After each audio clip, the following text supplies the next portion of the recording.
The development you predicted in the Kastner case happened unexpectedly. Please come back immediately. How can it be unexpected if I have predicted it? Poirot, my friend, is that you?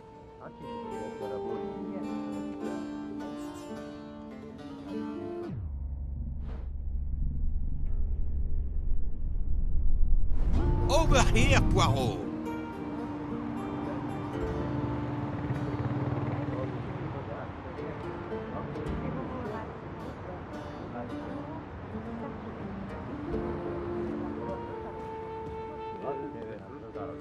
Poirot!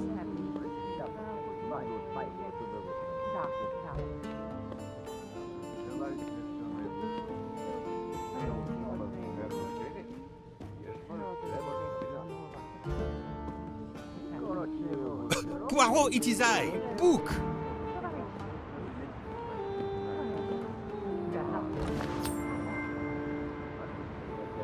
Come to Poirot, my exquisitely sculpted friend.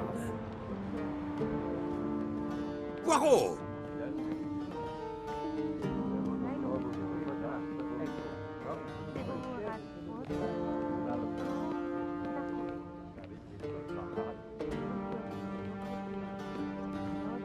Poirot, it is I, Book! Poirot! Is it truly you, my friend? Book, it is indeed me. What brings you so far from home? A little affair in Syria. An affair of the heart? No, a modest affair of recovering stolen artifacts. But now I am summoned home to England and must leave immediately. This evening? You travel on the Orient Express, I hope. I have made no arrangements yet, as I just learned that an emergency has arisen, and I must return to England immediately. Very well. It will be my pleasure to secure you a sleeper on the Orient Express. If the director of the line insists, I accept with pleasure. And we'll dine together, for I too depart this afternoon. We'll have plenty of time to catch up. I'll have the hotel transfer our luggage. Excuse me, sir. You are the director of the line? The Princess Dragomirov would like to know if she may keep her mina in her compartment on the train. Good morning, Princess.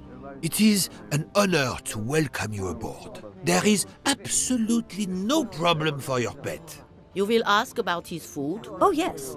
The Princess Dragomirov would like to know if there is food for miners on board. Insects, small amphibians, baby rodents. Baby rodents? Of course, Princess. Don't worry. Your bird will be fed as you demand.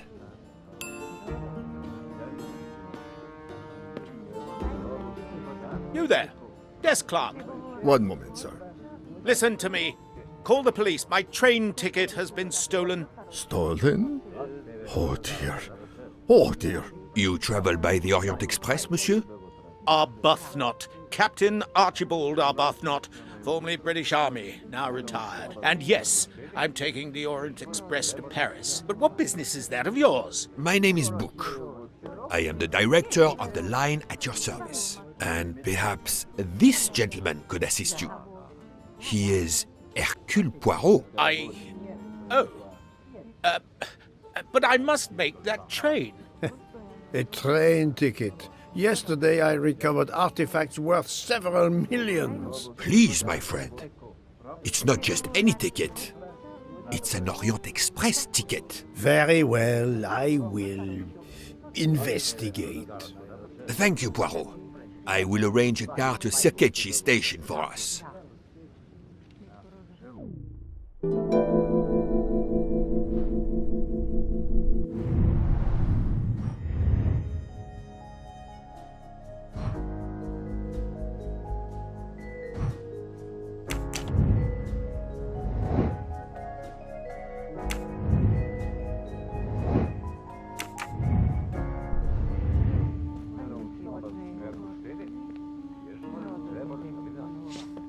How do you know your ticket has been stolen, monsieur? I put it on a table in my room. I came down here to breakfast, and when I got back, my ticket was gone, and other things were on the floor as if they'd been tossed about. Alors, monsieur, I suggest we begin in your room. Will you lead the way?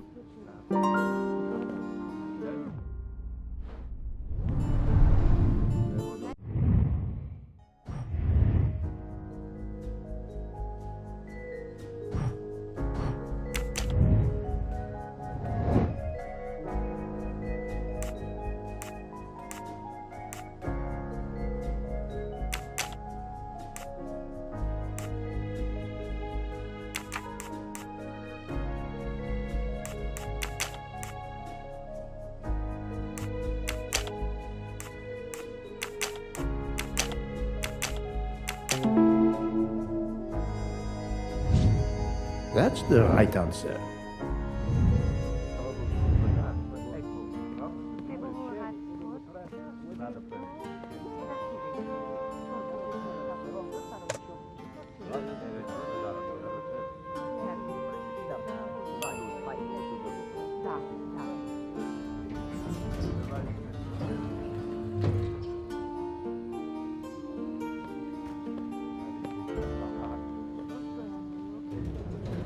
Floor, Captain Arbuthnot? 4th floor. Oh, one mystery solved.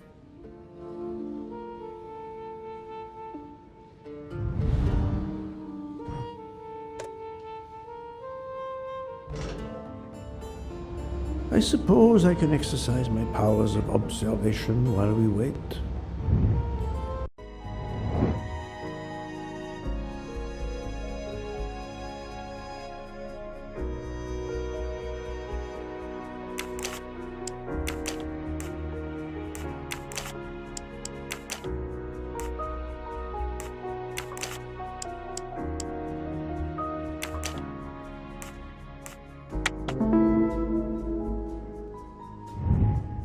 I'm right again. That happens to me a lot.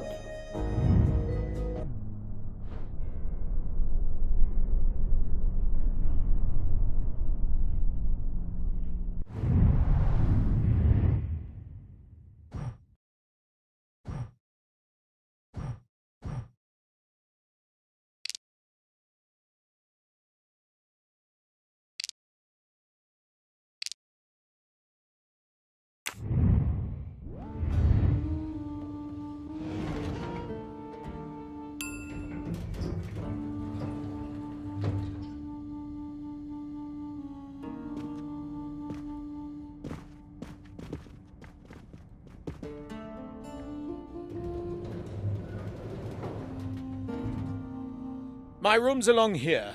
411. In a hotel of this quality? A thief? Come on, don't dawdle.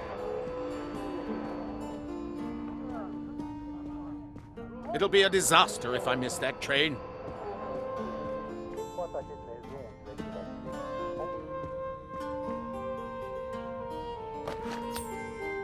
Aha! Golden mustache.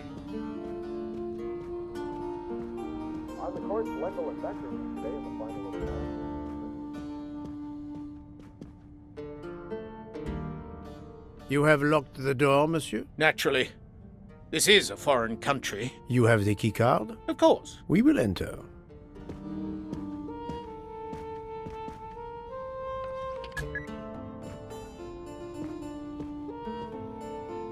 The lock has not been tampered with.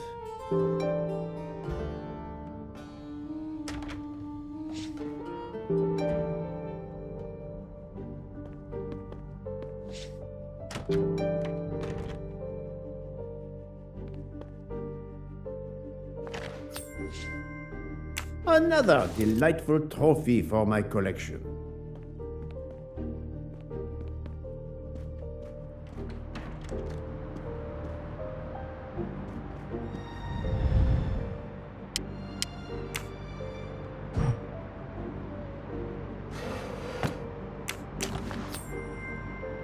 Another golden mustache to treasure.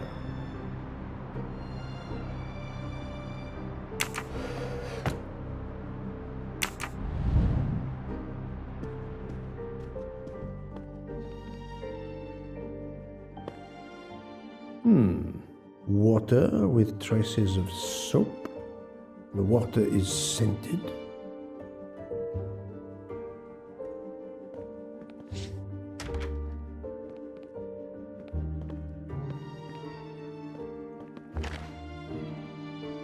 A perfume bottle.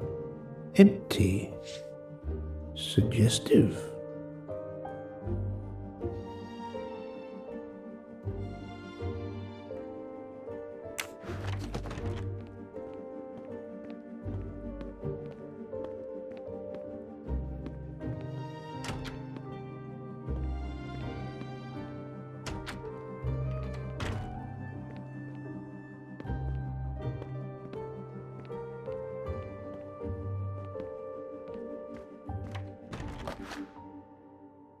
This earring, it is not the first time I've seen it, but where?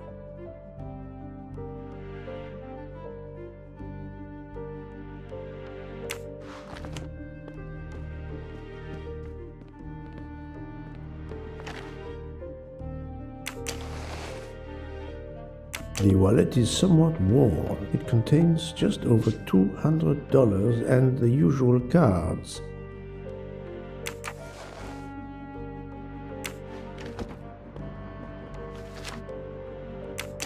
A fact sheet from a tour of Saint Sophia.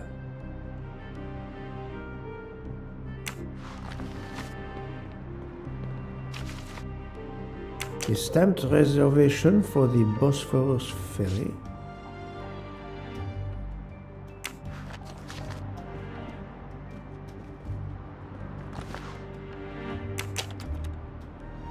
A conspicuous gallantry cross for meritorious service in Iraq, yet he only retired as a captain.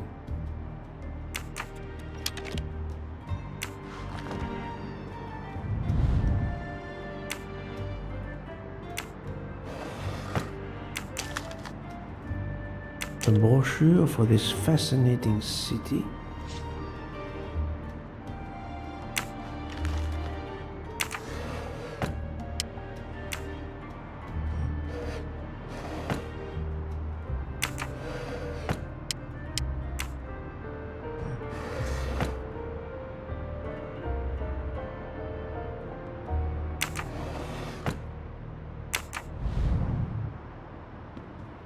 Four floors. It's impossible for a thief to have exited through the window. A list of travel expenses. But how did these papers end up on the floor?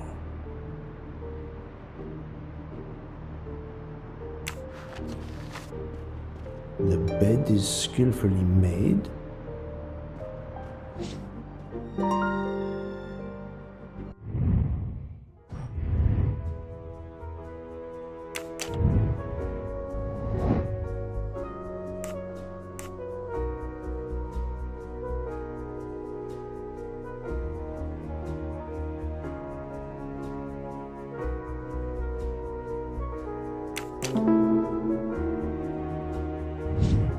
My little grey cells did not let me down.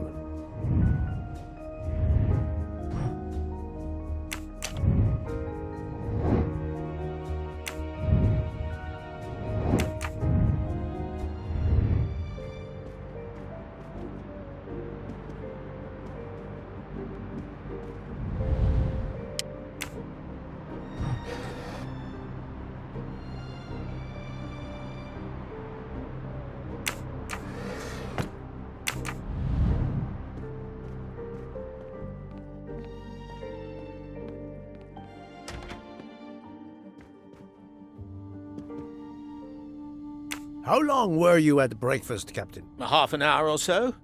Just a roll and some coffee.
room is apparently empty. I will leave it for the moment.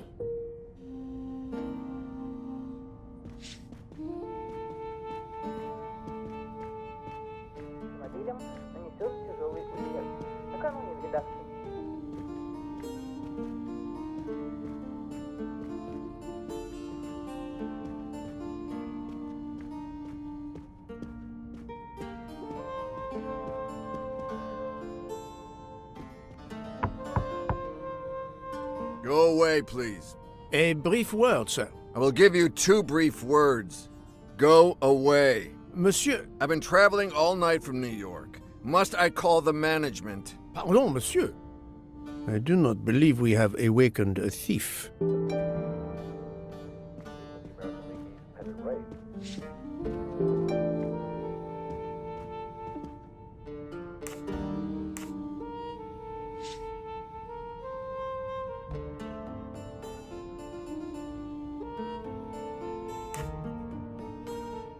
The bed is very neatly made, but the corners are not military style. The price we paid for this hotel? I'm not going to make my own bloody bed. Interesting pronoun, that. We. Did you leave the window open? No. That must be how the thief escaped. I think not. Unless the thief had wings. Why was there an earring in your room? An earring? A previous guest, I suspect. I don't wear them.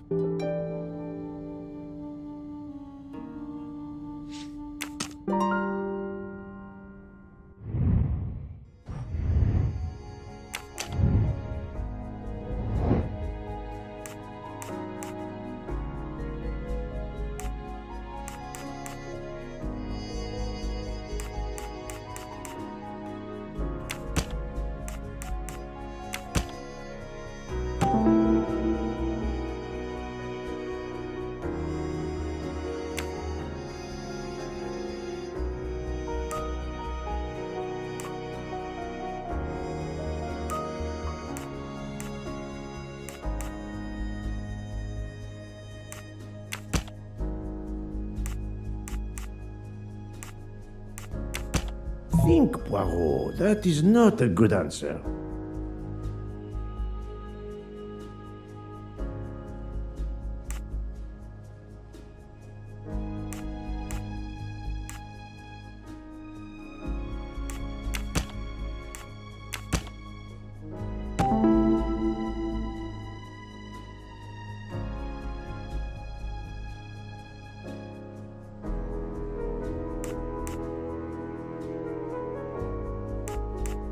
The wind probably blew the papers on the floor as it came in through the window. Moreover, the door is closed, and I found an earring on the bedside table. The captain invited a woman into his room. Maybe she is our culprit. That was easy.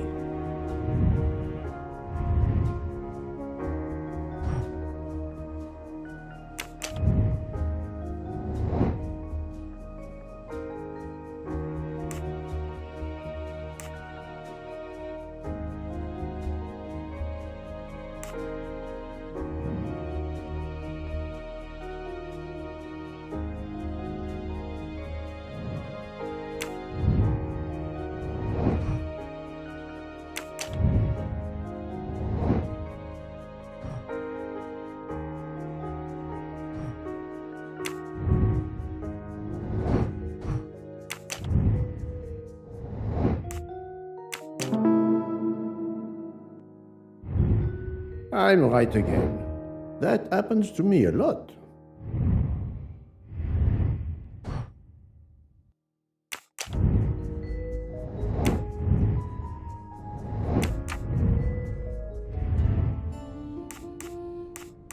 Captain Arbuthnot, I have examined your room. Much was revealed, possibly more than you expected. Rest assured we will soon find your ticket.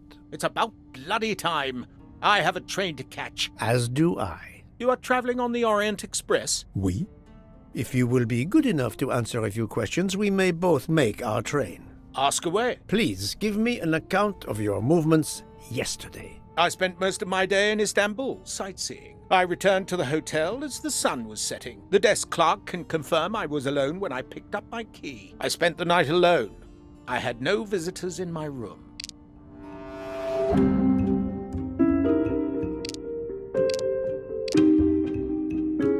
Have you told me the entire truth, Captain Aberthnot? Of course. I want you to find my ticket. Can you explain the earring I found on the bedside table? An earring? Yes. Forgive me, Mr. Poirot. I had some business correspondence that wanted answering. The hotel provides help for business travelers. They sent up a secretary.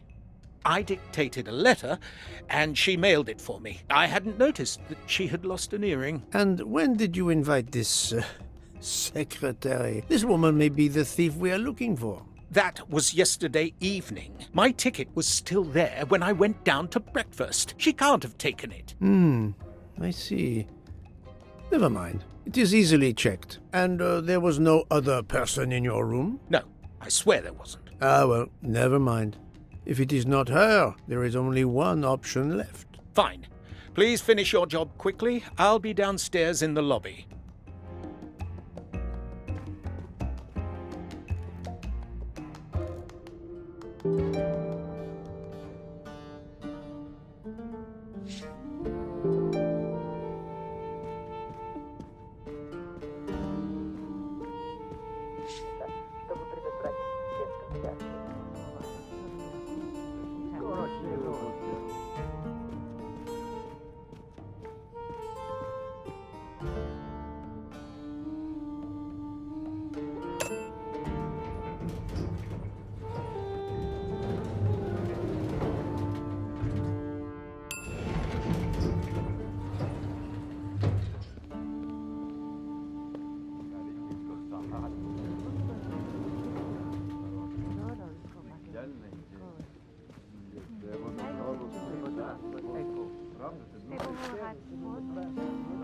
The Hotel Tocatlian is a perfect prelude for my journey.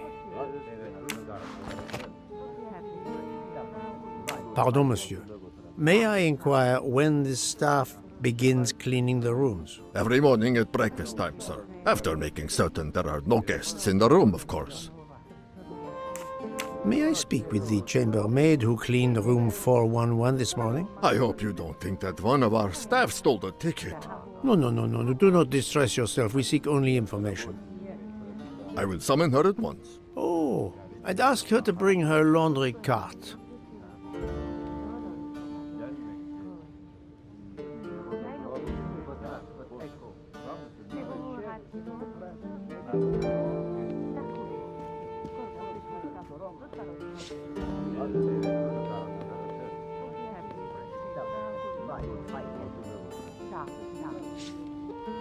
Do not be frightened, mademoiselle. Did you clean room 411 this morning? Room 411? Yes, that is one of mine. Did you see a ticket on the desk when you entered the room? I'm sorry, I didn't notice a ticket. There was a wallet, but of course I did not touch it. Did you open the window? Yes, we always air the rooms. Oh, but I forgot to close the window.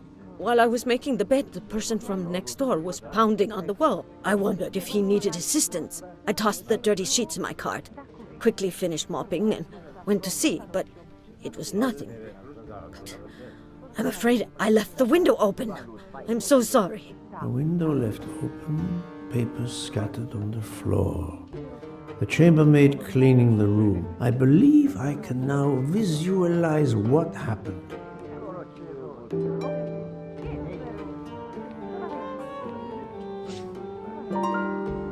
Poirot is not going to touch the dirty laundry.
Mademoiselle, would you be so kind as to look in the sheets from room 411?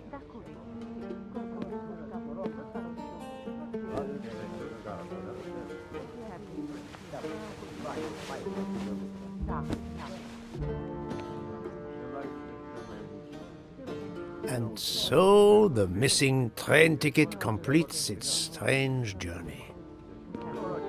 An open window, a laundry cart, and an annoying neighbor. But chance is the only guilty party in this dark mystery. Mr. Poirot, I apologize. I believe my concern got the better of me, and I forgot myself.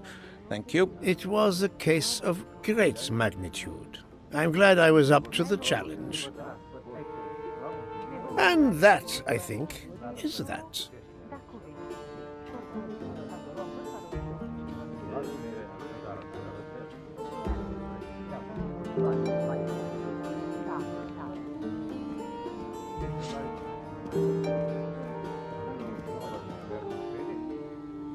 Our bags are all packed. I have my ticket and papers. If you give me yours, I'll hang on to mine. But as your secretary...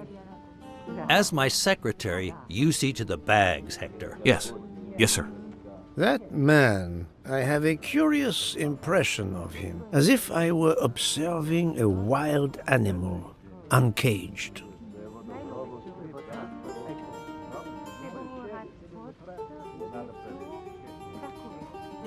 We must leave for the station. Our bags are in the taxi. Did you find the ticket? It was a case most difficult, but somehow Hercule Poirot managed. I knew you could do it. Now we can sit back and enjoy a relaxing train ride.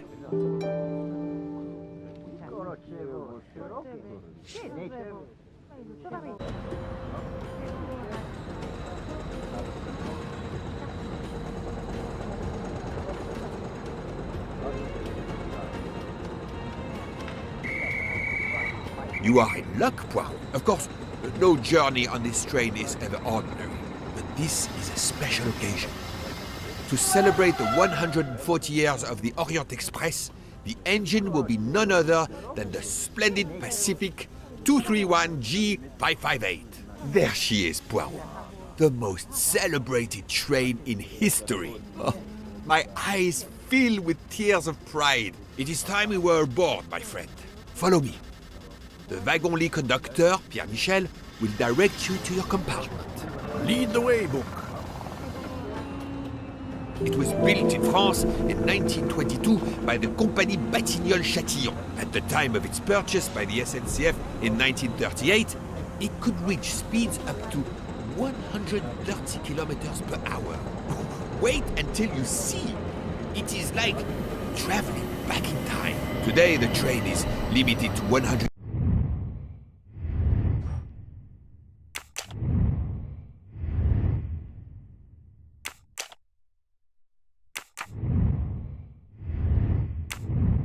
kilometers per hour. I assure you, that will be more than fast enough to get you to Paris in time for your connection to London. In the meantime, you will bask in the magic that is the Orient Express.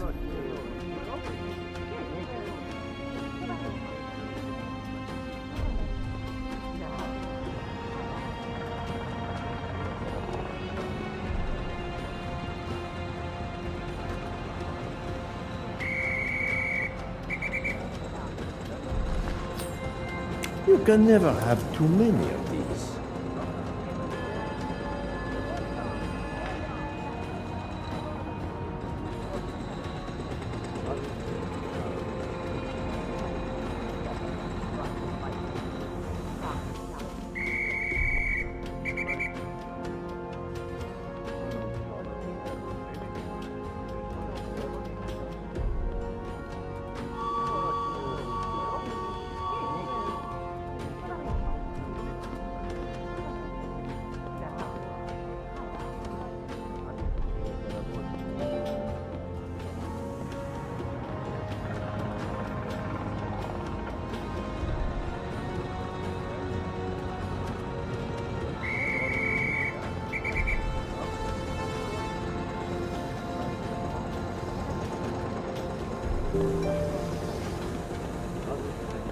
Good evening, monsieur.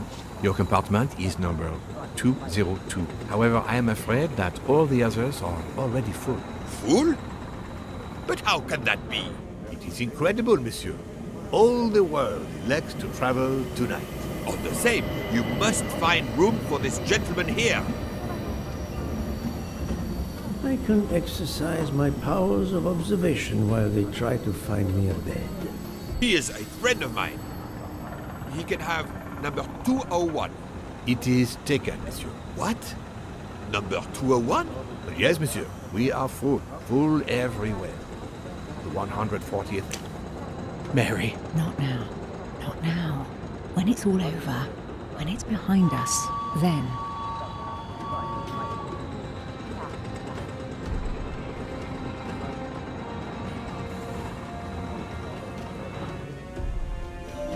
Is everything aboard the train, Hector? In your compartment, Mr. Ratchet. I'm having them disinfect the room again as you instructed. I also got a call from the Indians. The sale is going through as you expected. There was never any doubt. No other phone calls, Hector? From Geneva or Venice? No, sir. Who were you expecting? Never you mind. Check our tickets. We're not going in until everything is confirmed. The young man seems quite agreeable, but the other, the older man, is something quite different.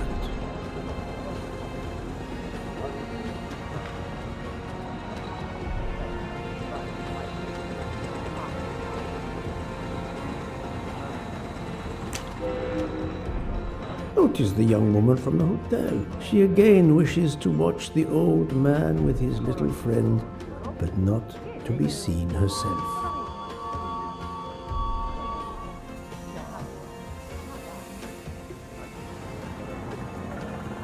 Darling, we have to get aboard. I know. I have heard of the phobia of fear of flying, but fear of trains? Now you're making fun of me. Never mind. We'll board shortly, once our compartment is ready.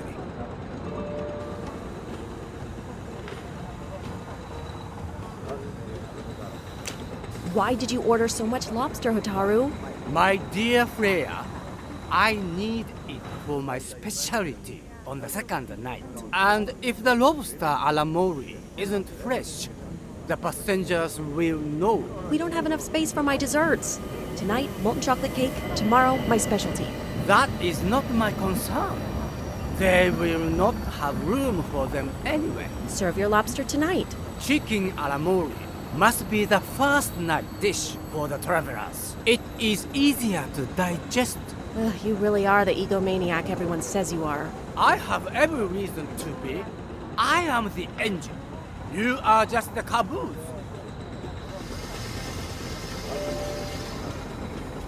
Poirot, I am mortified. The 140th anniversary, perhaps, but such a plague of passengers.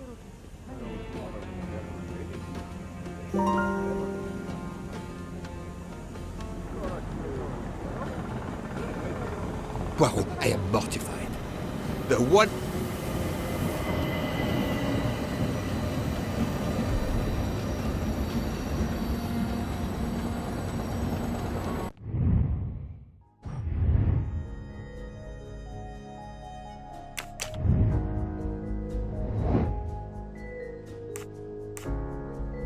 Good job.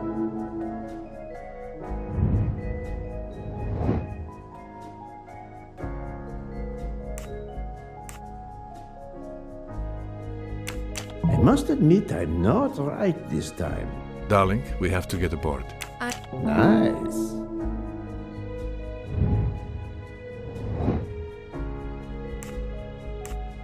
Good.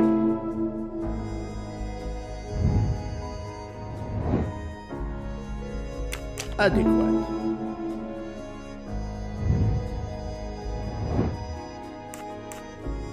Well done.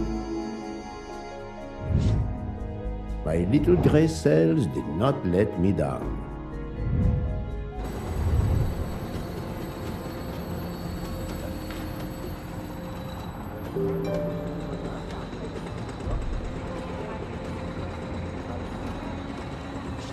Poirot, we have a solution. A gentleman has not yet come. An Englishman. a Monsieur Harris. A name of good omen. It is already time to leave.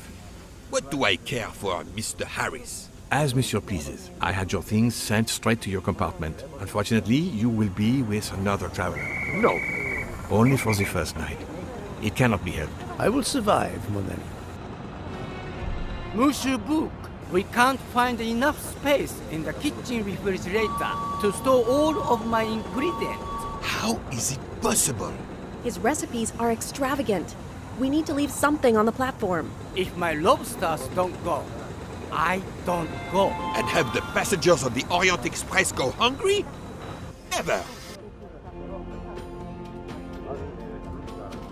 Must I intervene? The problem is unworthy of Poirot. But I do not intend to starve on the most luxurious train in the world.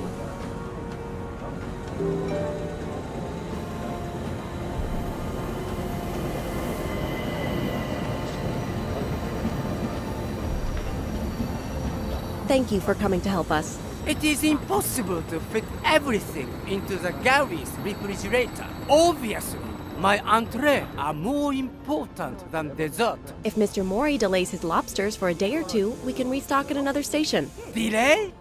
You ask me to delay? Freya? Calm yourself, my friend. I'm sure we can find a solution. Is that a diagram of the refrigerator? May I see it? Yes, he refuses to look at it.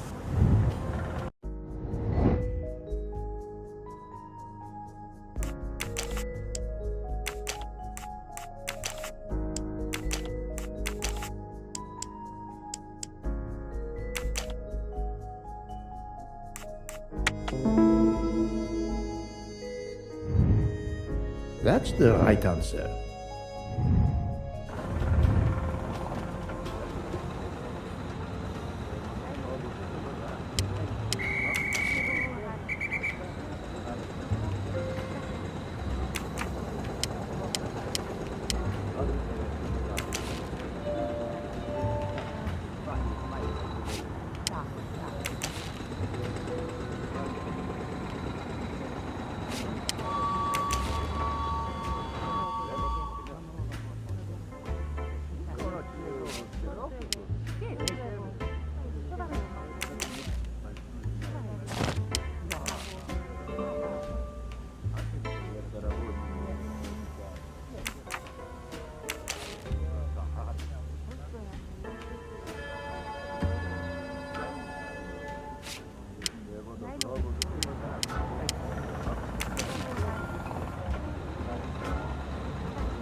Et voilà. You saved tomorrow night's dinner. Mr. Poirot, I will reserve the finest lobster just for you. I look forward to it, monsieur. And to the dessert, mademoiselle. Hopefully, that will be the last mystery you face on our journey, my dear Poirot. Your compartment for tonight only is at the back of the second-class carriage, number 102. Tomorrow, you move to a private compartment.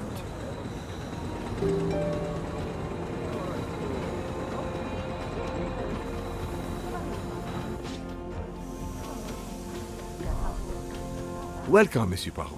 I apologize for the delay. Thank you, Monsieur Michel. I am delighted you could accommodate me.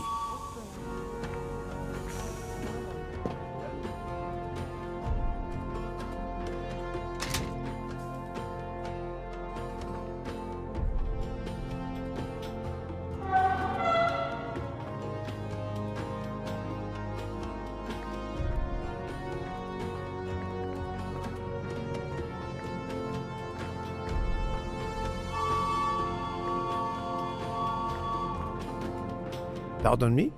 Oh, my apologies.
Come to Poirot, my exquisitely sculpted friend. I can't believe it's a locomotive from the 1930s that is pulling us.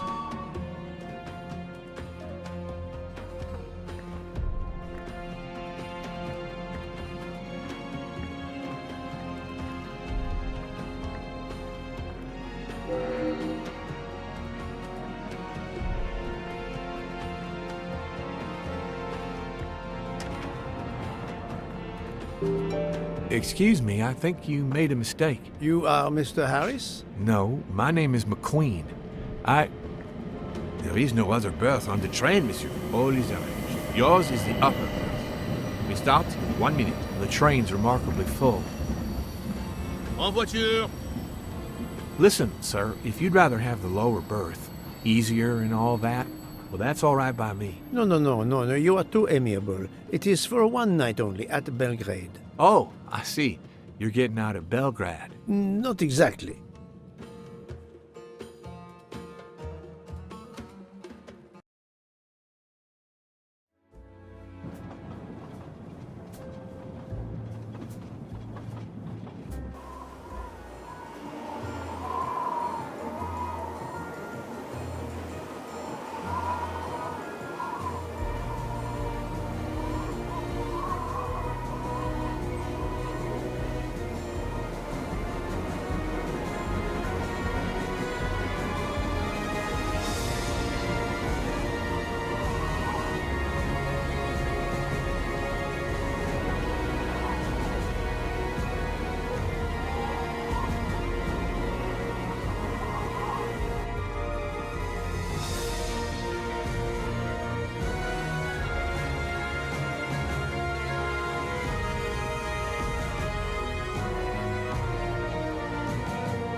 Ladies and gentlemen, dinner is served.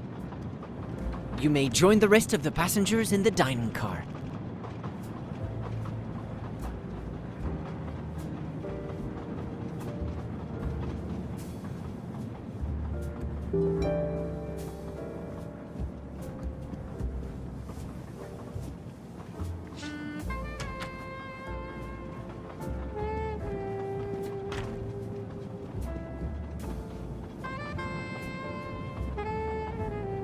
Excuse me, monsieur. Pierre asked me to inform you that a passenger left us, so his room is yours. Monsieur Bouc instructed that your things be transferred to room 202 during dinner. You will be more comfortable in first class. It is true what you say. Thank you, Mr. Fauché, monsieur.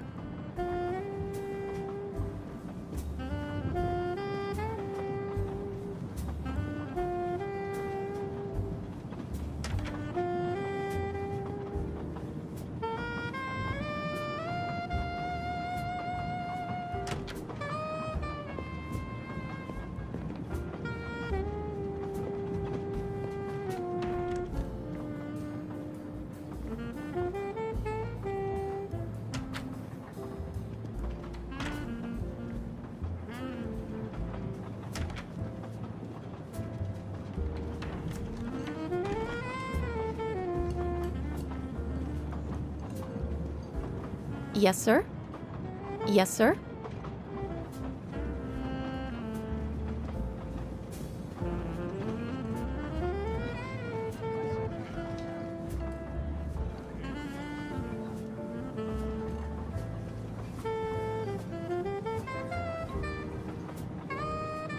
Please, my friend, join me.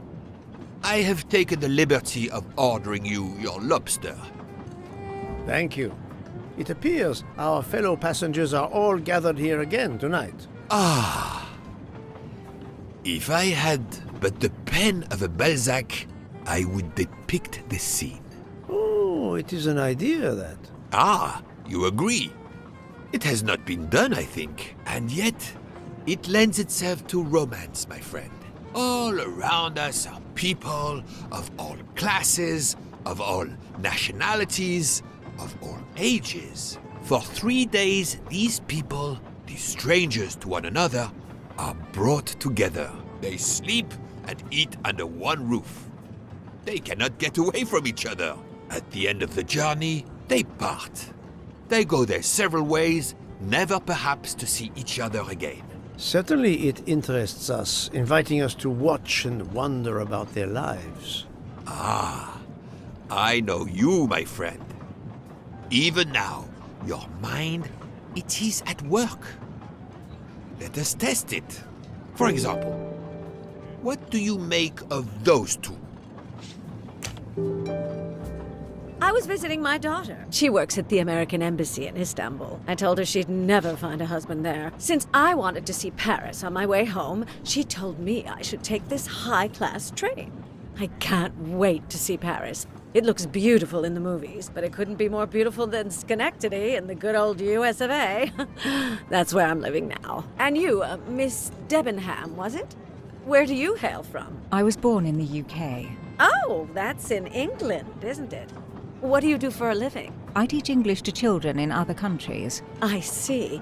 Oh, I wish I spoke a foreign language. My daughter speaks several languages. Let me tell you about her work. It's very important.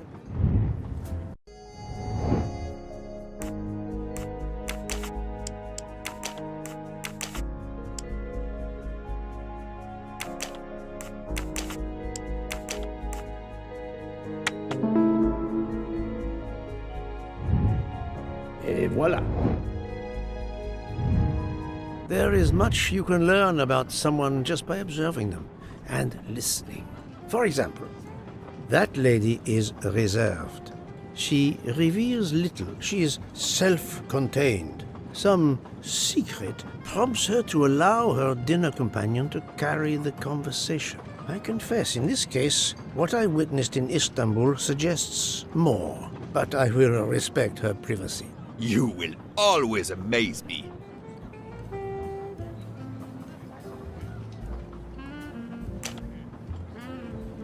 Mamma mia, You can feel the power of our engine.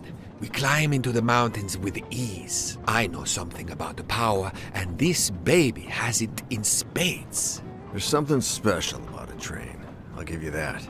I sell toys, and model trains are one of our biggest items. And not just for children either. You sell model cars too?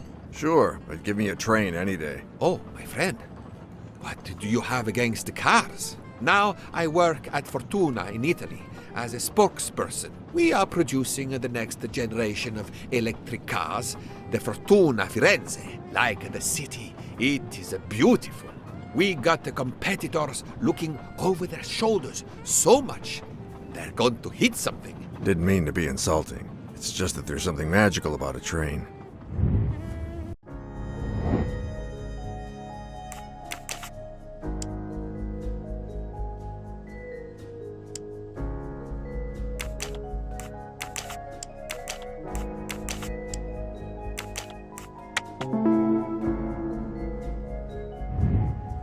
That was easy. The loud gentleman is very confident, a master of his own fate. It is as much in the inflection as it is in the words. He believes in winning, also that he is the one who will win. You are a magician. Oh, it is not a parlor trick, my friend. It is simply observation.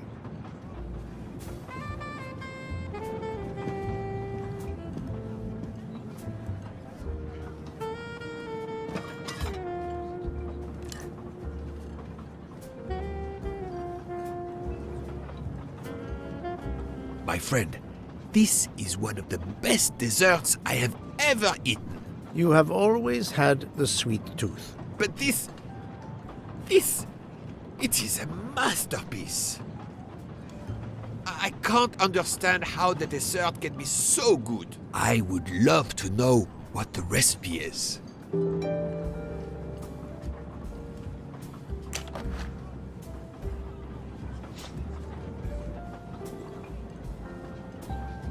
I couldn't tell what flavor the ice cream is.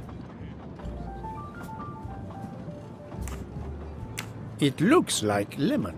Look at the zest. Yes, I wasn't sure what that was.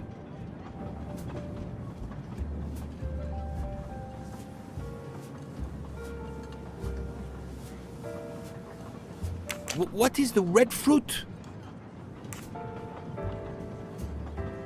It looks like a raspberry. You have a good eye, Poirot.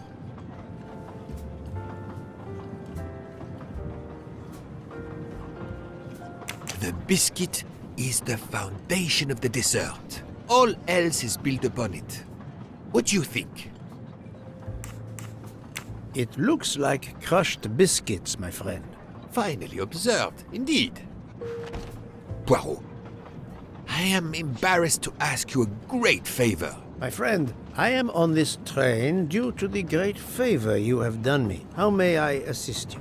This dessert is sublime. If only I had the recipe. Unfortunately, the pastry chef, Miss Nielsen, she will guard her secrets. But you, my friend, I am sure you could make her confess. You wish me to persuade the pastry chef to give up her recipe? You who are the expert at interrogation. Book, it is a dessert. It is the pinnacle of desserts. You, my friend, who, as you say, are on this train, I blush to remind you. Fine, you win. Again, what wouldn't I do for you, my friend? Oh, thank you, Poirot. Good luck.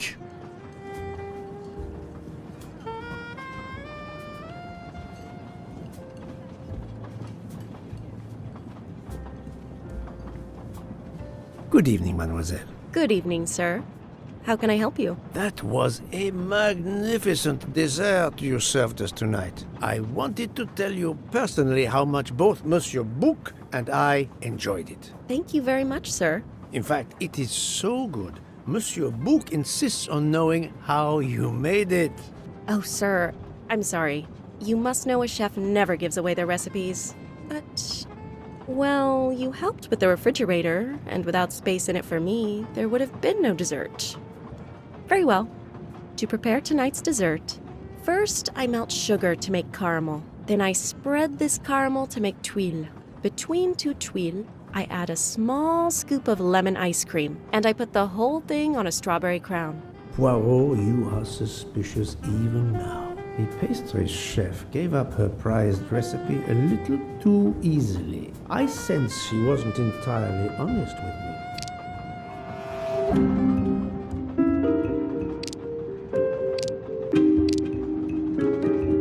Thank you for sharing your recipe with me, but I doubt those are strawberries you're using. Oops. You have a good eye, Monsieur Poirot. Very well. What fruit do you think I used? You used raspberries, not strawberries. I'm not fooled. You're right. Mr. Book, he couldn't tell the difference. Let's move on to the bottom part of the dessert. My favorite part of the dessert. First, I melted some butter. I crumbled pieces of chocolate into the butter. Then I placed the mix in a circular mold. Finally, I let the whole thing cool down to let it harden.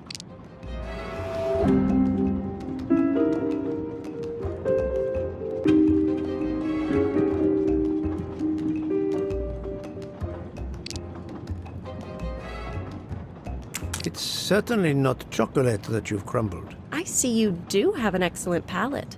Do you know what ingredients I used? A clever pastry chef might mix crushed biscuits with butter to create this delicious base. That's it. You're getting closer to the entire recipe. Closer? I've caught murderers with less difficulty than this. I'll give you one last challenge. I'm sure you will be able to figure out the order I mix my ingredients in. If you can, you will have earned my recipe. Mademoiselle, solving the murder of Roger Ackroyd was easier than this.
I'm right again. That happens to me a lot.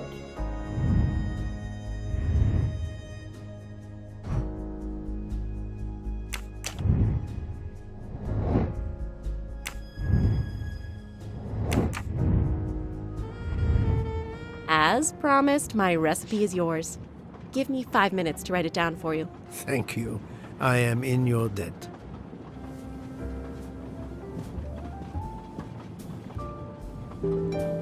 I can take advantage of this moment to resume my little observations of the passengers.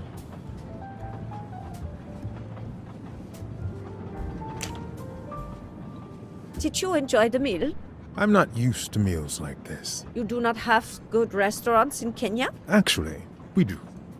This isn't the 1930s. I did not mean to offend. You didn't like the meal? The lobster, it was undercooked, and the potatoes were too dry. I expect, being Princess Dragomirov's assistant, you must be used to eating well. Cooking is an art.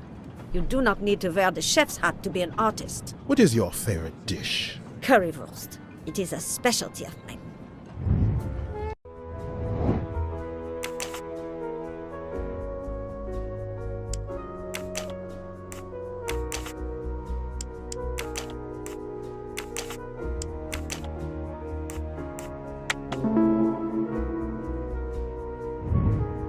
That's the right answer.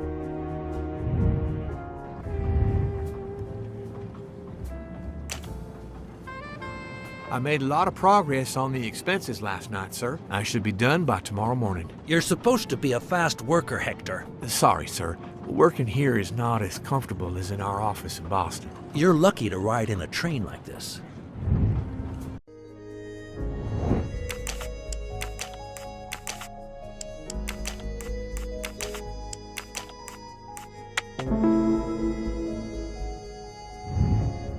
Et voilà. Here you are, sir. My recipe. Please tell Mr. Book he should not expect my recipes for the other desserts. Thank you very much, mademoiselle. I know he will sincerely appreciate the gesture, and I will make certain he gets the message.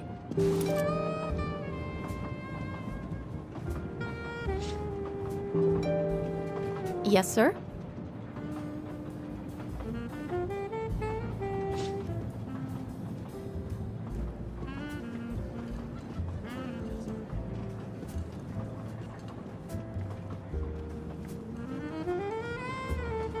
Poirot, you were gone such a long time. It proved more challenging than I expected. This is wonderful. Did it require the use of your little grey cells? More the exercise of my little taste buds. Thank you so much, my friend. Eat your dessert. You've earned it.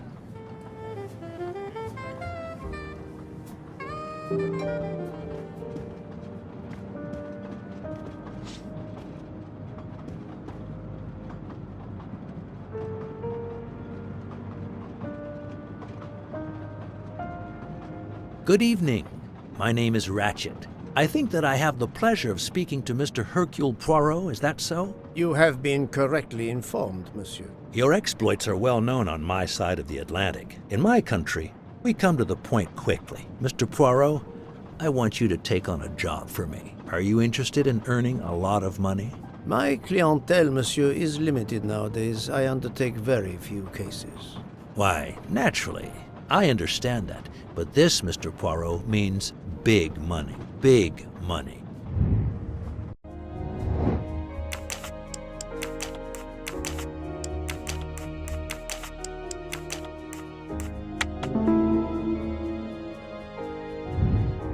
I'm right again.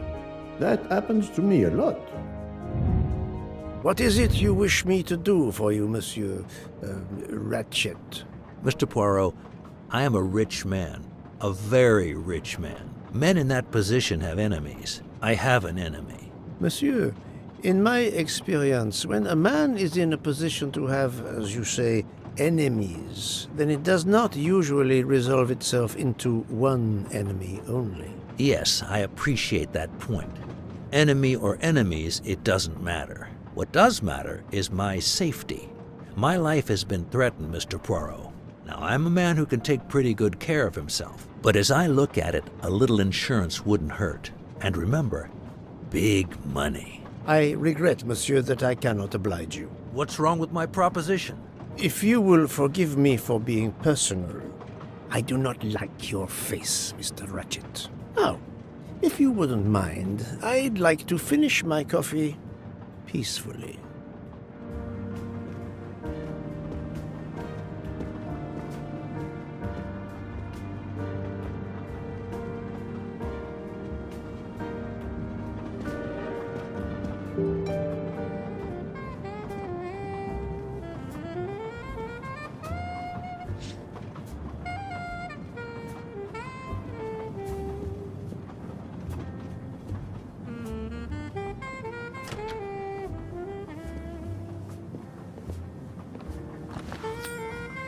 You can never have too many of these.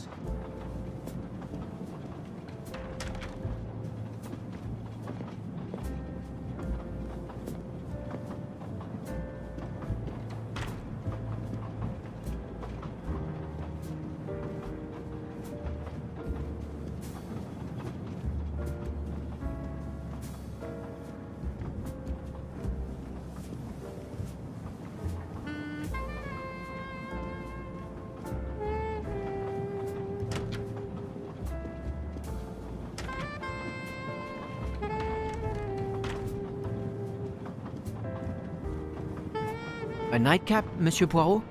A cup of coffee, Monsieur Fauché. Then I will retire to my new compartment. I am sure you will find it to be most comfortable.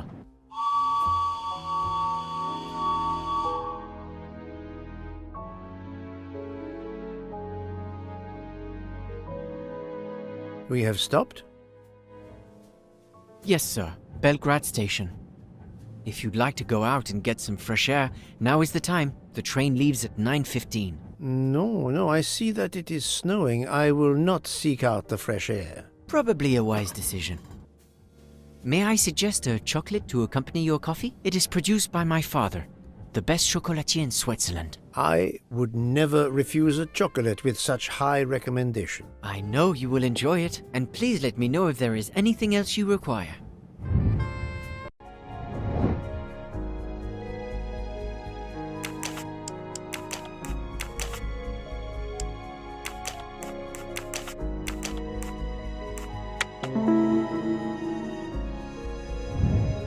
My little gray cells did not let me down.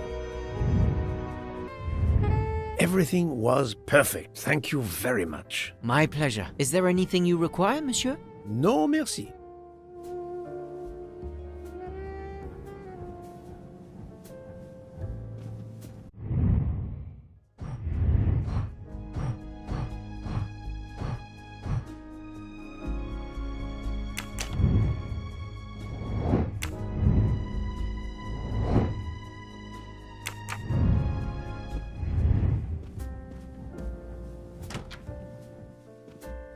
Why, I thought you'd left us. You said you were getting off at Belgrade. You misunderstood me. But, man, your baggage, it's gone. It has been moved into another compartment, that is all. Oh, I see.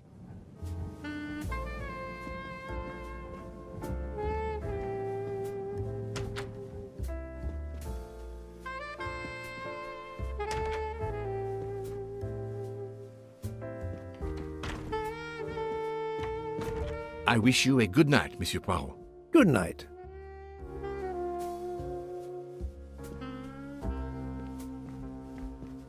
I hope you'll sleep well and that your head will be better in the morning. It is just the cold. I'm now making myself a cup of...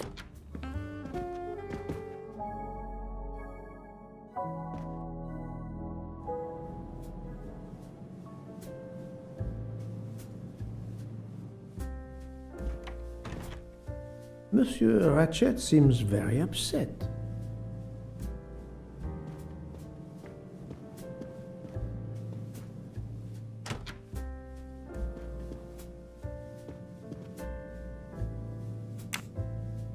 Ah, finally a real bed fit for a king or a very tired detective.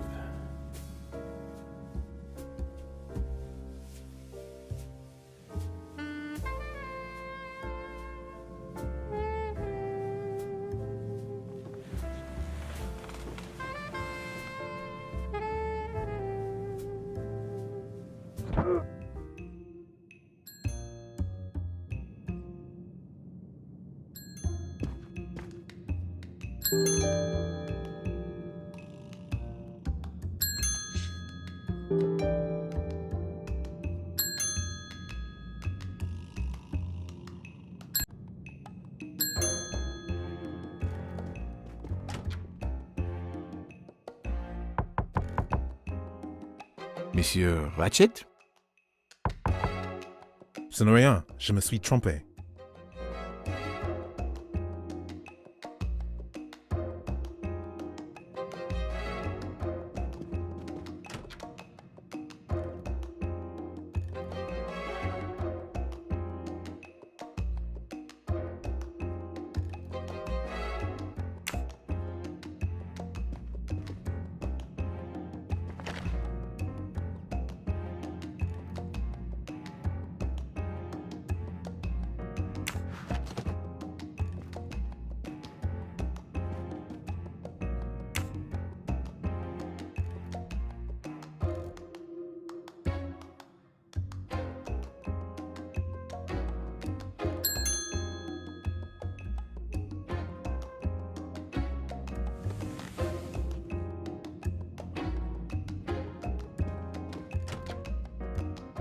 Good night, madame.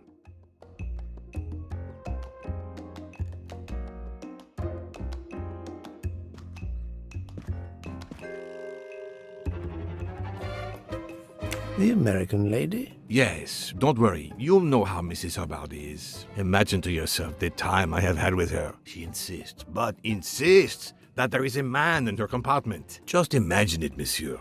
In a space of this size, where would he conceal himself? I argue with her. I point out that it is impossible.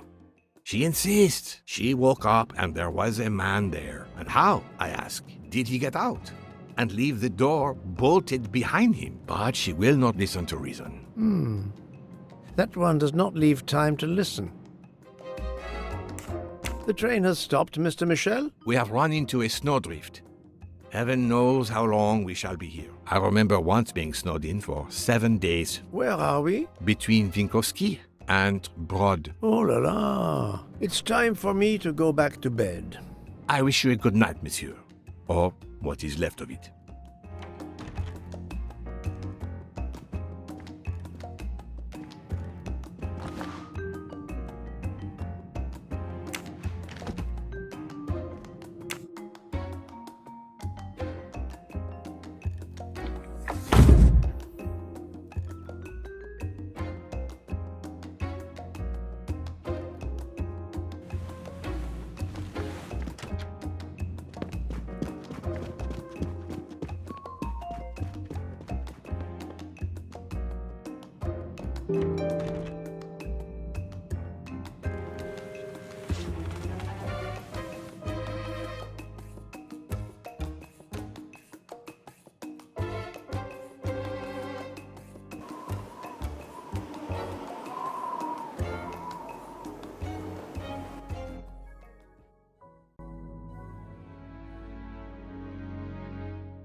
The train is still stuck and the snow continues to fall. I should have taken an airplane.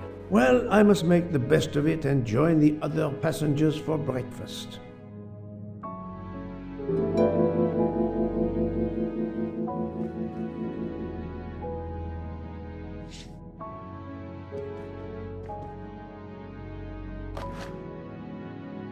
The mustache comb to tame unruly knots.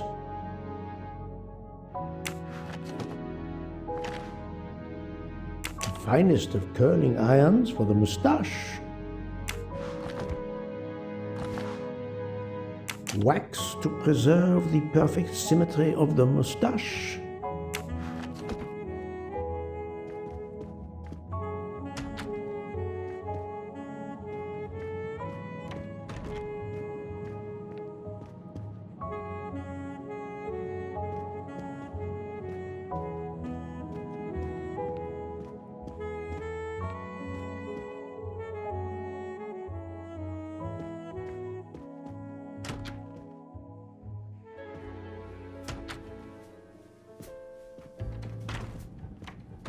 This delay is intolerable. My daughter said it would be the easiest way in the world. Just sit on the train until I got to Paris. And now we may be here for days, and my...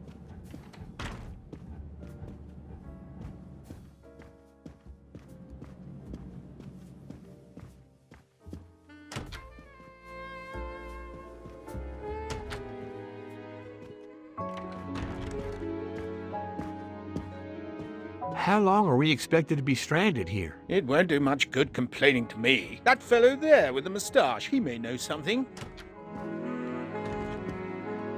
Excusez-moi, sir. Yes? Monsieur Bouc asks for you to join him in compartment 203. Look here, Poirot. Can you tell us anything? I can tell you the snow, it will not move aside on its own. Of course, but you obviously have some influence with Bouc. I am going to see him now. I will ask him if he has any information.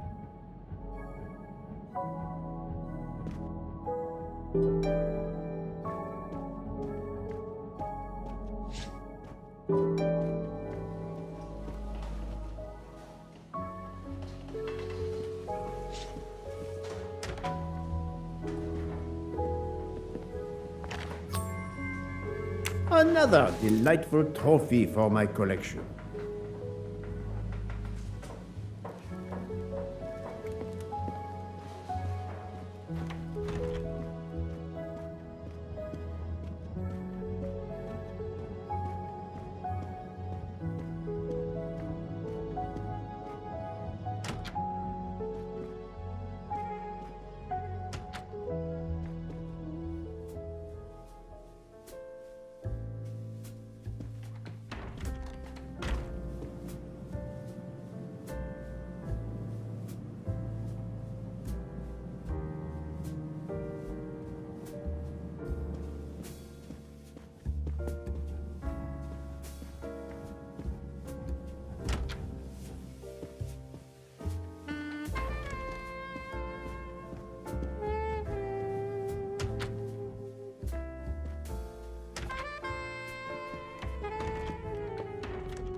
Ah, my good friend, come in.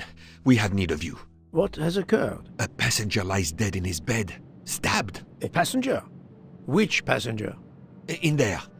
He's an American, a man called Ratchet. It was his valet, Masterman, who was worried that Mr. Ratchet was not awake yet. Pierre Michel, the conductor, decided to break in and found the body. I see. Well, my friend, I think it is best not to touch anything and wait for the police to arrive.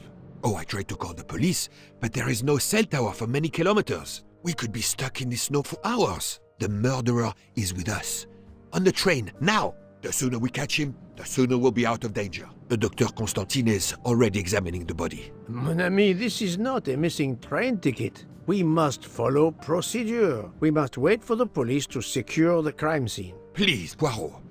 I will take full responsibility. Book, you ask. Well, if we cannot contact the outside world, then... Oh, you are going to drive me crazy. In truth, this problem intrigues me. I was reflecting not half an hour ago that many hours of boredom lay ahead whilst we are stuck here. And now, a problem lies ready to my hand. You accept then? C'est entendu. You place the matter in my hands.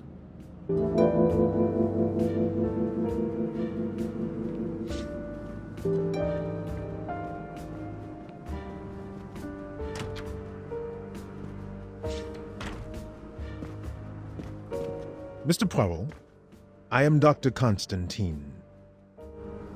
Forgive me, Doctor. You are a medical examiner? No, but I have assisted in post-mortems at Nairobi Hospital, where I am a teaching fellow. I am familiar with your excellent institution. I do not intend to perform a full autopsy, but a preliminary examination should be of some use. Of course. May I have a look? Then we can compare notes. Please. If you need any help, I won't be far away.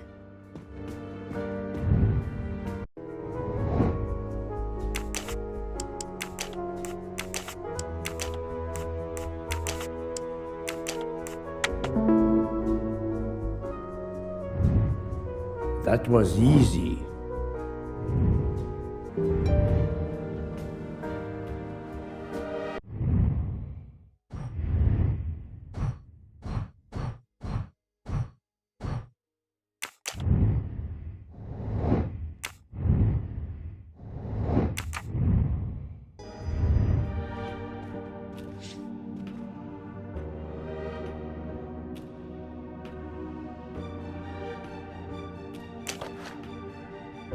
I'm sure I will find some interesting things inside.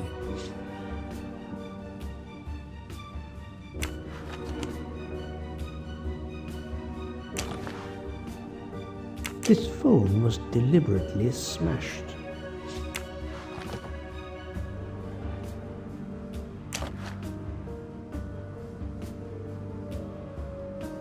Did it belong to Ratchet? I'll take photos.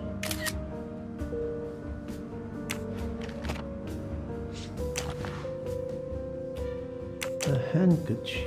There's a letter H embroidered on it.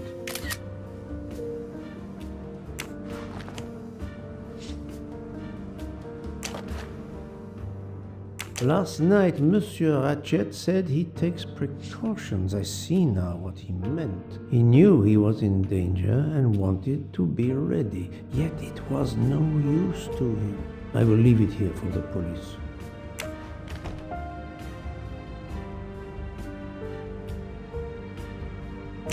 As you see, the victim has been stabbed many times. Several alone would have been fatal. Yes, I agree. An attack most savage. I will, of course, prepare a complete report on my findings. Thank you. As you see, the victim has been several alone. Yes,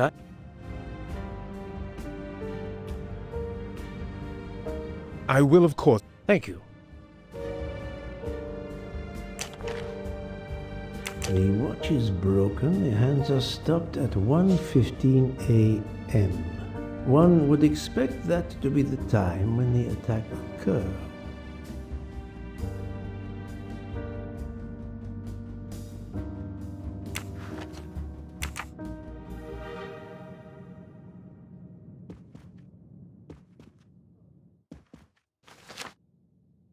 I wonder what could be in this photo.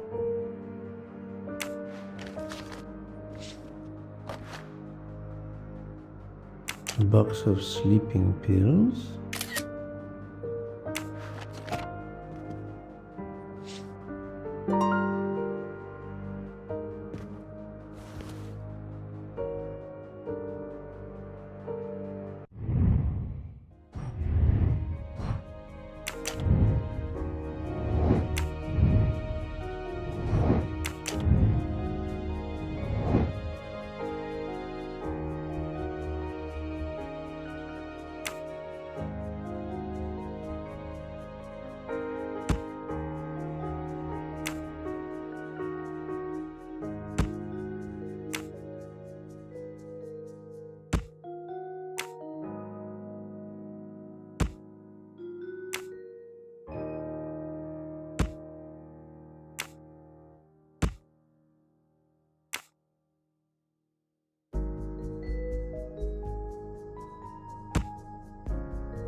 For Daisy. Interesting. My little gray cells did not let me down.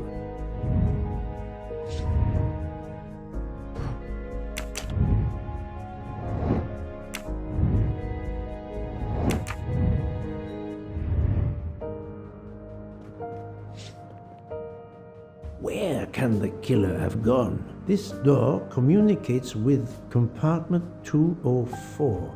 The latch is open on this side.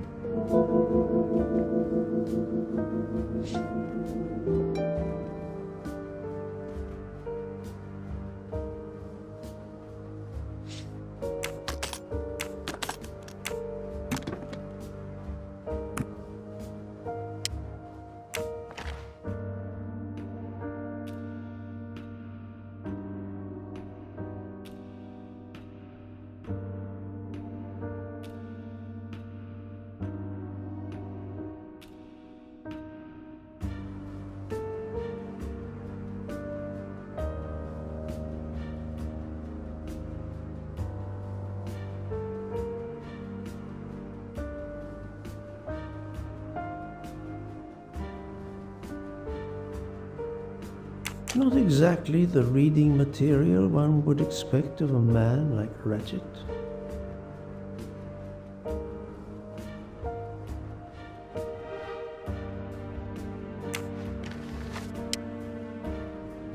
Expensive clothing, recently laundered.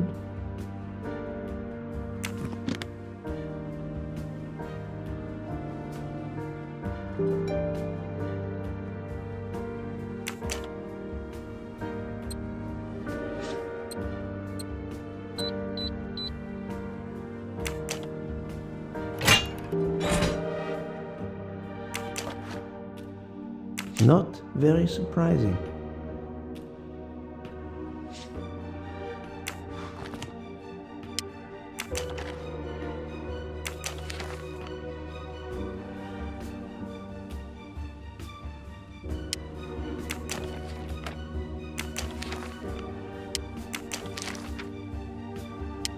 Ratchet had an appointment he will never keep.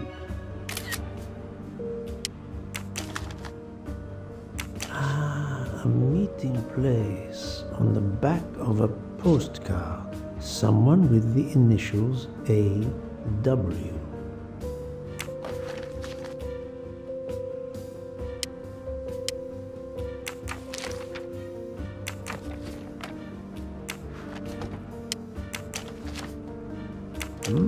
Unusual letter, this.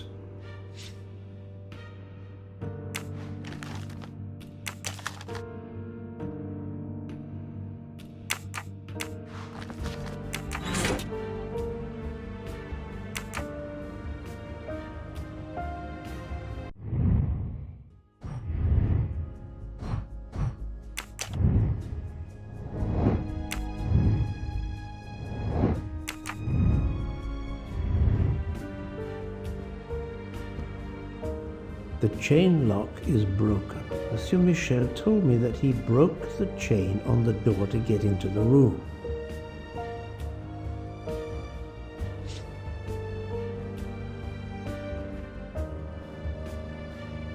I'm sorry, Doctor, but I must question you. Of course. I must be considered under suspicion like everyone else. May I know your movements last night? I share compartment 101 with Mr. Booth. He would not stop talking about his beloved train. I listened to him for hours talking about his Orient Express. My friend Book will no doubt confirm this. Did you know the victim? Not at all. I noticed him last night at dinner, but I did not pay much attention. Did you touch anything in here this morning? I checked for a pulse. There was none. Rigor mortis had commenced. The body was cool to the touch. I touched nothing else. What can you tell me about the victim? He died from multiple stab wounds of varying angles and depth. More than one would have been fatal. I would place the time of death roughly between midnight and 2 a.m. With more time, I hope I can be more precise. I assume the open window complicates matters. Indeed. Conditions are not perfect. Thank you for your help, Doctor.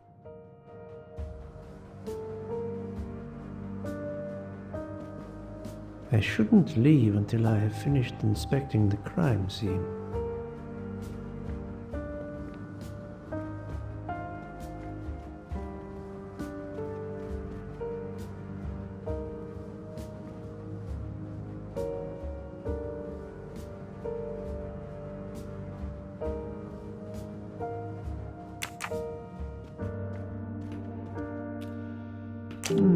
The snow is falling only lightly this morning. The murderer would have left tracks in the snow if he had jumped out the window.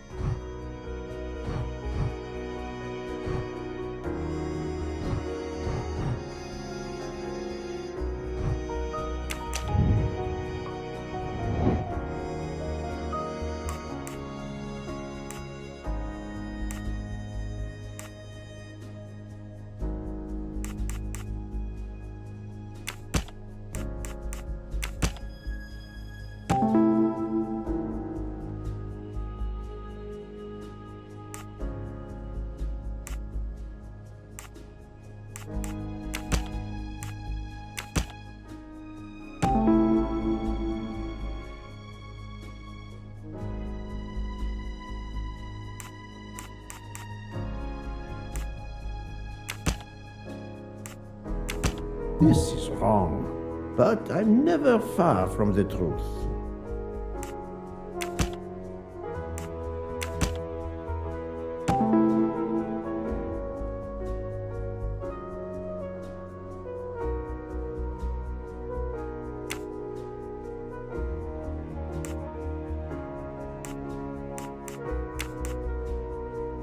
So, the murderer must have exited through Madame Hubbard's room. Et voilà.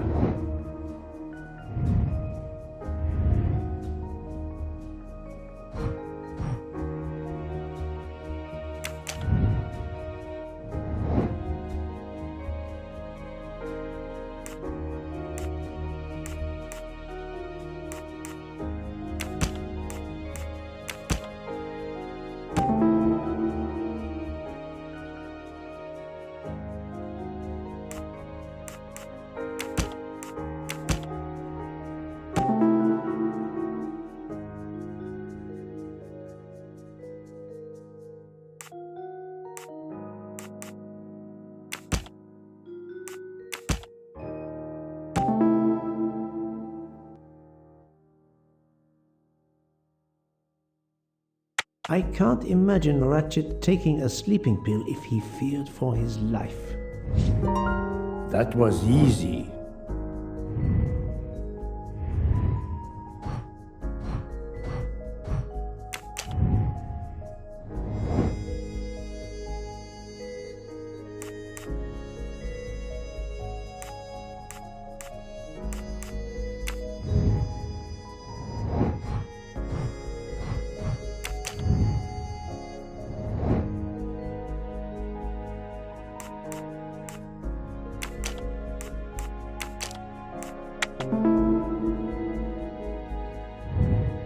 That's the right answer.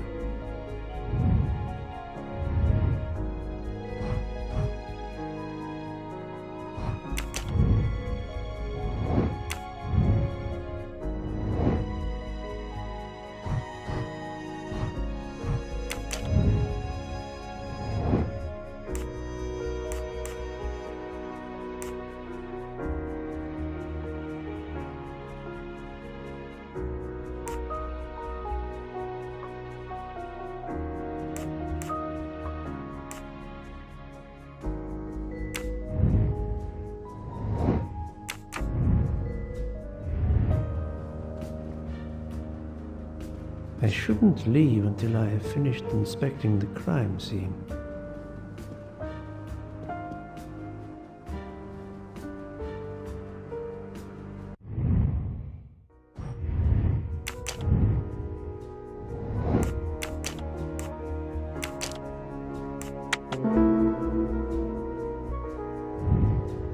That was easy.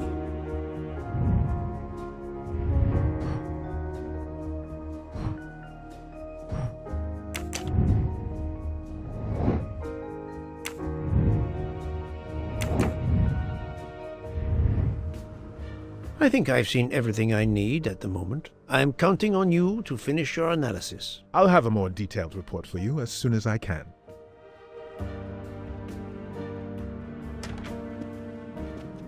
So, Poirot, did you find anything out? It's a bit early for the handcuffs, my friend, even for Hercule Poirot. Do not worry, mon ami. I believe our culprit has no plans to strike again. Monsieur Ratchet was the target. Of that I am convinced. Tell me, Book, how did you spend last night? This is a joke, I hope. Don't you trust your old friend? My friend, calm yourself. I must hear your story in order to corroborate other accounts. Ah, naturally. Let me see. I went to my compartment after dinner. Dr. Constantine was already there. We talked about his career. He's a Cambridge man, you know. After university, he returned to his country and has done much good there. He was so interested in the Orient Express. I told him all the anecdotes I know. I'm not certain when we fell asleep, but it was very late. Here is what I have found out. Monsieur Ratchet was stabbed many times. I also found threatening letters in his safe. He had a loaded gun under his pillow, so he was on guard, ready to defend himself. However, there was an empty glass with white residue at the bottom. I suspect a barbiturate. Perhaps he was forced to take it. In any case, I am certain he was unconscious, unable to defend himself. I also found several other items at the crime scene, possibly related to the murder. They must be investigated. By all means, Poirot. As fast as you can. I also found liquid for an electronic cigarette, but I could not find a vape. This might belong to the murderer. This criminal is an amateur. I need a list of the passengers with their compartment numbers. Pierre Michel will have it. I must interview the rest of the passengers and the staff. I'll be in the bar car if you need me. We are hours late. Soon I hope help will arrive.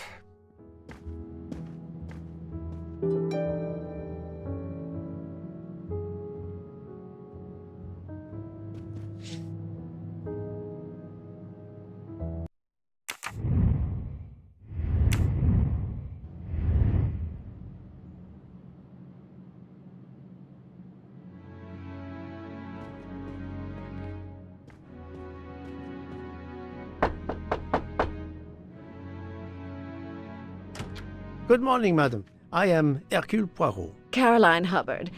What can I do for you, Mr. Poirot? I am the bearer of unfortunate news. It's obvious with all the commotion that something has happened. Madame Hubbard, I am afraid your neighbor, Monsieur Ratchet, was murdered last night. Oh my God! I knew it!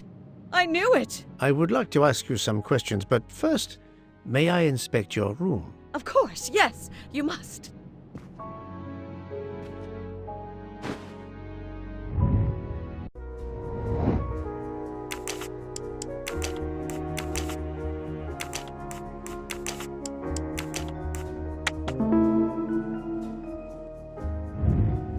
I'm right again. That happens to me a lot.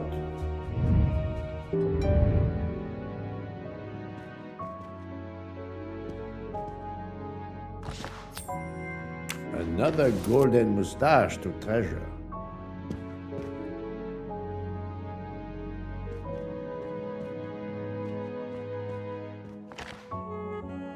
Here is a jacket button.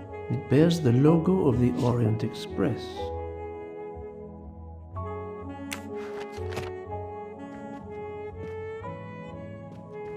The luxury of the Orient Express is present in every detail.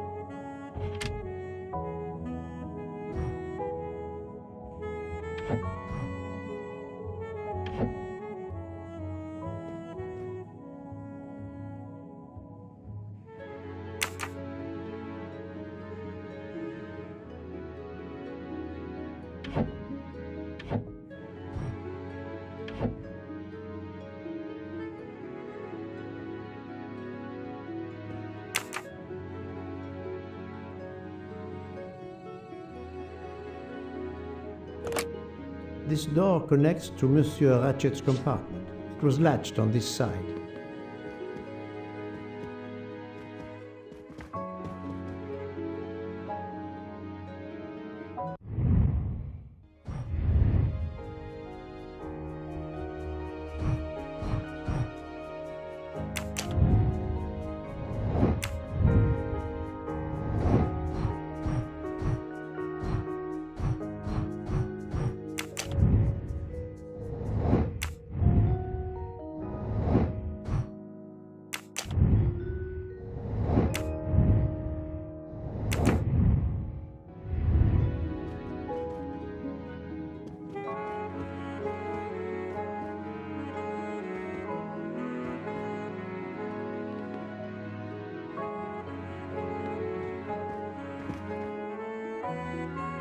Madame, please tell me about last night. The murderer was right here in my compartment.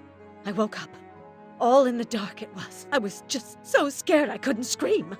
I pressed the call button. I pressed and pressed. I heard footsteps running in the corridor, then a knock on my door. "Come in," I screamed. And I switched on the lights at the same time. And would you believe it? There wasn't a soul there. You think he went back into the other compartment? How do I know where he went? I had my eyes shut tight. The conductor came in. I told the man what had happened, and he didn't seem to believe me. I asked him to search the room, but he found nothing. I told the conductor to look at the door between the compartments, and sure enough, it wasn't bolted. Well, I soon saw to that. I told him to bolt it, then and there. How is it you didn't bolt the door between the two compartments? But I had. Well, as a matter of fact, I asked that Swedish lady, Olsen, Greta, if it was bolted, and she said it was. How was it you could not see for yourself? I was already in bed, and my toiletry bag was hanging on the hook of the door. I couldn't see the latch from where I was. What time was it when you asked her to do this for you? Oh, it must have been around 10:30 or 10:45 p.m. She'd come along to see if I had an aspirin. But instead of opening my door, she opened Mr. Ratchet's door by mistake.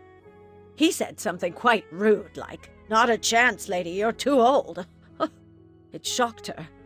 She came in. I told her where to find the aspirin, and she got it out of my toiletry bag. Poor girl, she didn't have a good night. The same could be said for Monsieur Ratchet. It appears Mademoiselle Olsen may be the last person to see Ratchet alive.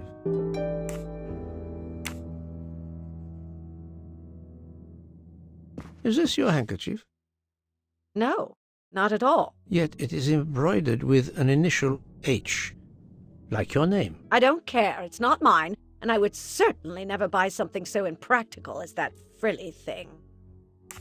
Are you a smoker? No, definitely not. Filthy habit.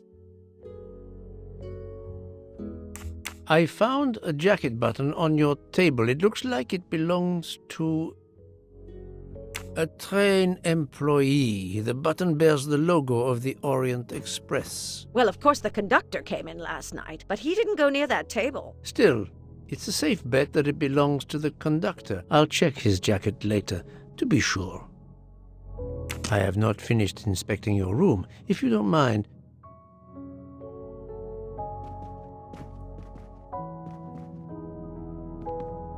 let's see if Mrs. Hubbard was telling the truth about the latch of the connecting door.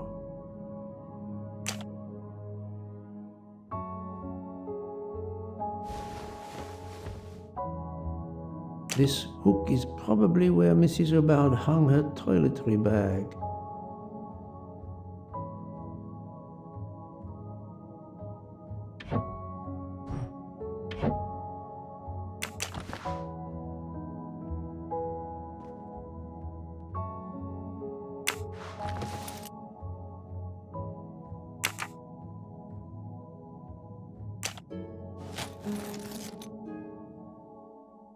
I can see the latch very well from here, even with the toiletry bag attached. I'll have to clear that up with Mrs. Hubbard.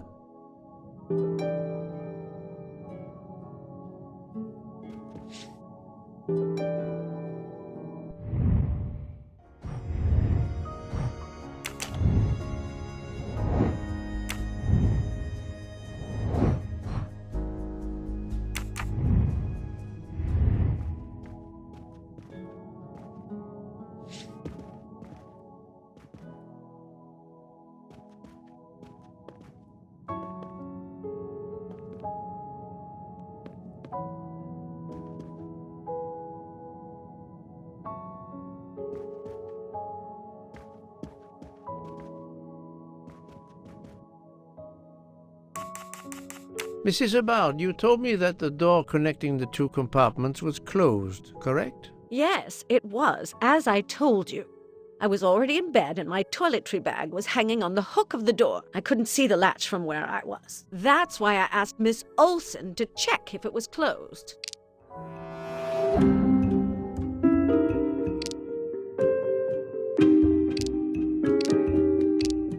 Are you sure everything you've told me is accurate, Madame Hubbard? Of course. I have an excellent memory. Mrs. Hubbard, I tested putting your toiletry bag on the door hook as you told me. From your bed, you can easily see the latch on the door. The toiletry bag does not hide the latch at all. Are you saying I'm lying? It may have been stuck somehow in a different position, or I may not have seen it in the darkness. Or I didn't think to look, you irritating man. Details matter, madame.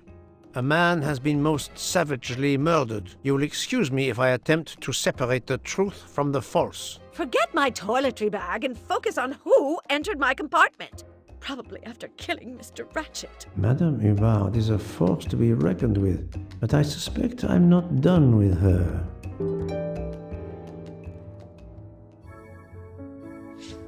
Thank you for your assistance, madame.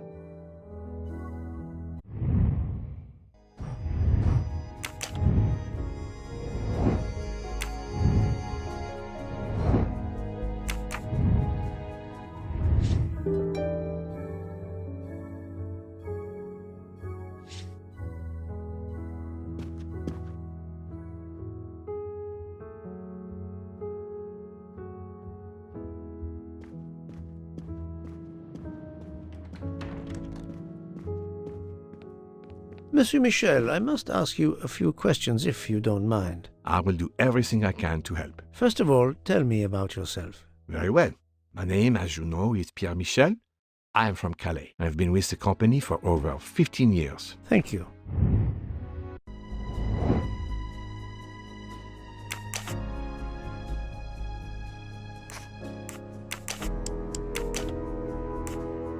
I must admit I'm not right this time.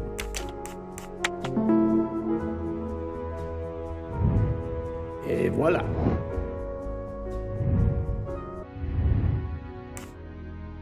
Can you provide me with a listing of the passengers and their rooms, please? Yes, certainly.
Are you a smoker?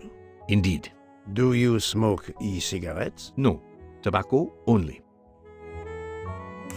I would like to reconstruct with your help the events of last night. Monsieur Ratchet retired to bed. When? Almost immediately after dinner, sir.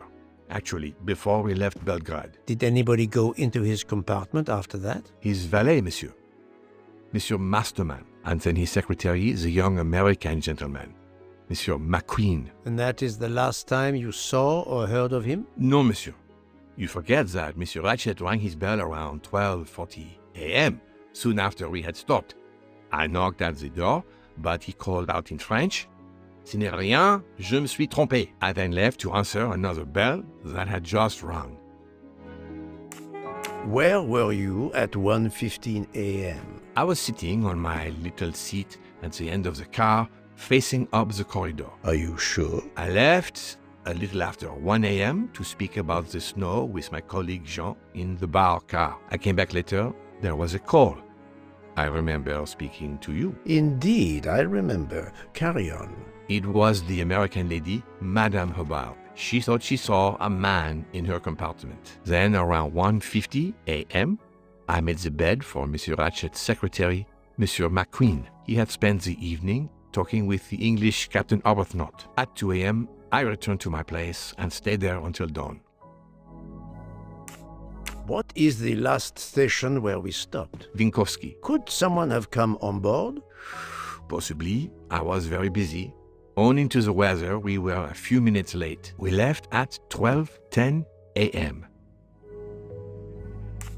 I found a button from an Orient Express staff jacket. Did you lose one by any chance? No, monsieur. As you can see, I have all my buttons. It is not mine.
That's the right answer.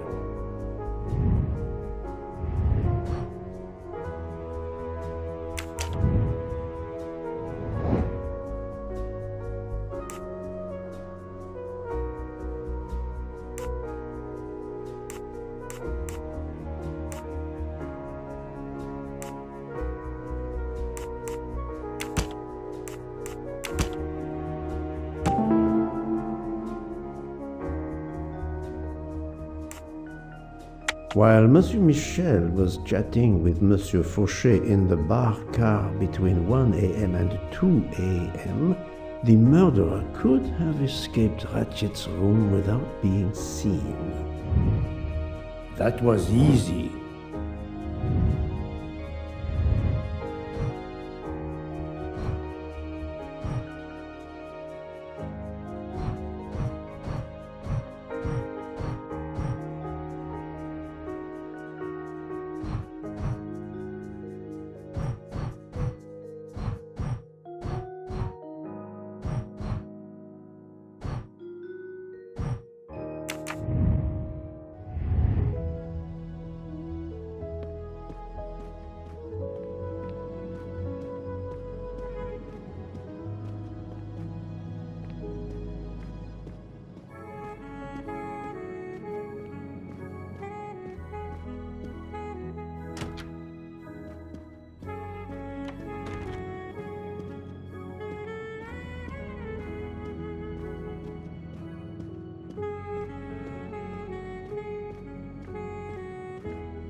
Haha!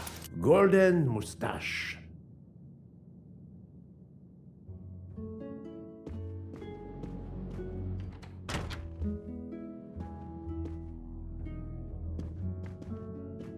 Monsieur Edward Masterman, I believe.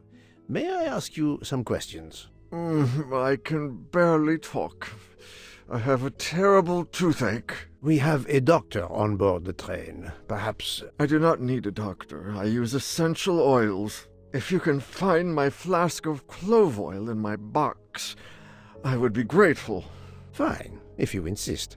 I will help you.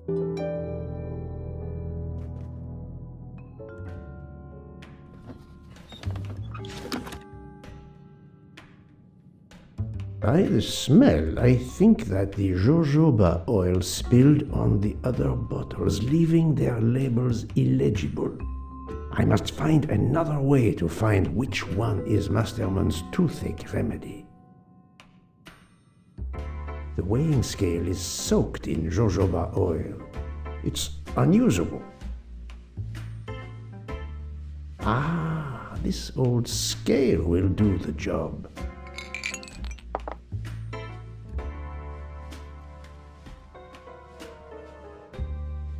To start, I must first arrange the vials from the lightest to the heaviest.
Now that I know the order, I think that I can easily guess which one is the clove oil.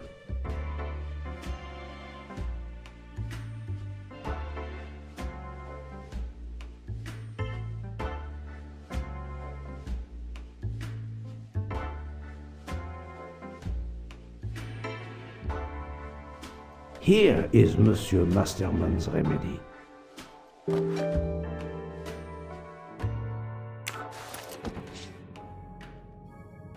Here is your remedy. I hope it will help. Thank you very much, sir. Ah, well, I can finally speak without too much pain. I'm ready to answer your questions. You are Monsieur Ratchet's valet? Yes, sir, that is correct. Were you told that your employer was murdered? Yes, sir. A very shocking occurrence.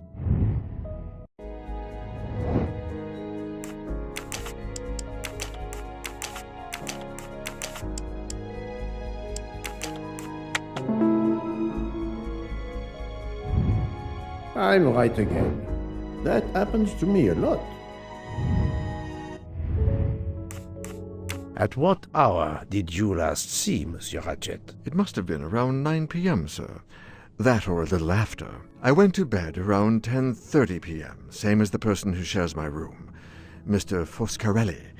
He almost immediately began snoring. What did you do then? I read, sir, and I spent a while soothing my toothache with clove oil and listening to the snoring. Did you hear anything during the night? Yes, my roommate's snoring. Are you a smoker? Yes, sir. I have a cigarette now and then to relax. Tell me about your employer, Monsieur Ratchet. I've been working for him for 9 months. I should not wish to speak ill of the dead, but he was not a gentleman, sir. Did you know that he had enemies? Yes, sir. I heard him discussing some threatening letters, sir, with Mr. McQueen. Did he mention these letters to you? He had been reading a letter when I came in. He asked me if I was the one who put it in his compartment. I told him that I had done no such thing, and he should report it to the police at the next station. How did he respond? He laughed, sir. You're joking. I do not joke, sir. Forgive me, I can see you do not. Was he taking sleeping pills? Always when traveling by train, sir. He said he couldn't sleep otherwise. Last night he asked me to give him 2. I did so, along with a glass of water. He dissolved them in the water. Did you see him drink the water? No, sir. I left right after I gave him the pills. Was Monsieur Ratchet a smoker? No. He finds smokers disgusting. Can you tell me again why you gave sleeping pills to Monsieur Ratchet? Yes, I gave him the pills because when he takes the train, he has trouble sleeping. The letter must have worried him. He specifically asked me to prepare the sleeping pills. I didn't see him drink the water with the pills in it.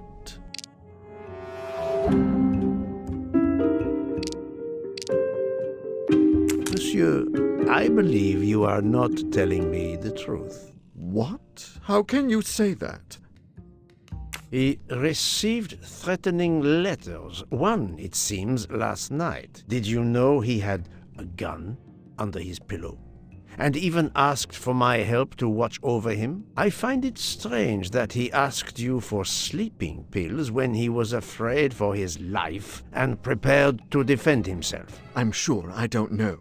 Maybe to calm his nerves, maybe out of habit. It makes no sense. Wait, please. Isn't it possible that Mr. Ratchet asked me to prepare the pills, but didn't plan to drink them for some reason? It is possible. But I am a student of character, monsieur, and the Monsieur Ratchet you describe is not the man I met. If you'll excuse me, my toothache is getting worse again. I'm afraid this time you must prepare your own clove oil.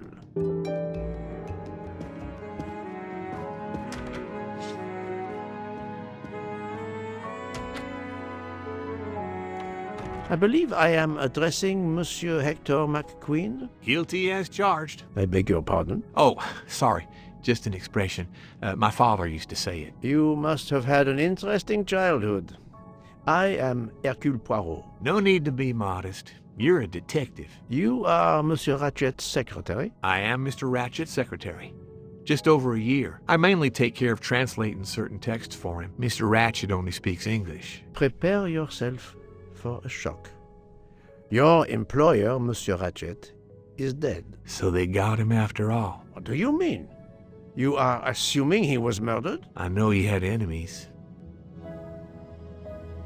What can you tell me about Monsieur Ratchet? He was American. He was an antiques dealer. I don't know much more. Mr. Ratchet never talked about himself or his life, but I think Ratchet wasn't his real name, and he left the United States to run away from something, or someone. Yes? He started getting letters, threatening letters. Do you still have them? I have one. Did you know that Monsieur Ratchet had asked for my help? Asked you? No, I didn't know. He knew he was in danger. When did you last see him? Last night around 10 o'clock, I should say. Did you like your employer, Monsieur McQueen? No, I did not. He was, I'm sure, a cruel and dangerous man. Can you tell me your movements last night? I went back to my compartment. I read a little. In Belgrade, I went out onto the platform to smoke, but it was cold. I quickly went back in. I then went to Mr. Ratchet's compartment to take some dictation for him. I left around 10 o'clock. I saw Captain Arbuthnot. We ended up chatting in my compartment. Then we went out on the platform to quickly stretch our legs at Vinkovsky. He left around 2 o'clock. Thank you. I will need to check Monsieur McQueen's story with Captain Arbuthnot. I found a diary in Monsieur Ratchet's safe. Did you know about it? I kept a business appointment book, but I know he had a personal diary as well. That looks like it. Are you a smoker? Yes, I smoke cigarettes. I've tried to quit, but no luck. Can you give me this letter, please? Of course, here it is.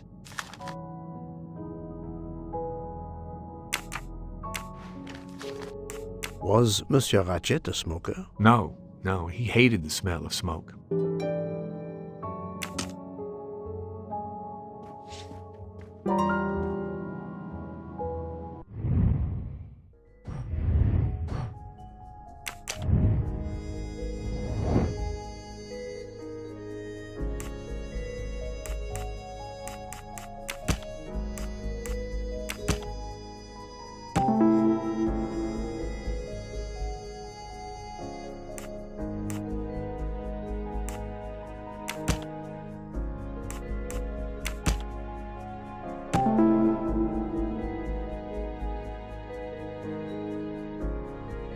The murderer may have impersonated Ratchet by calling Monsieur Michel to make it seem that Ratchet was still alive at 12:37 a.m. My little gray cells did not let me down.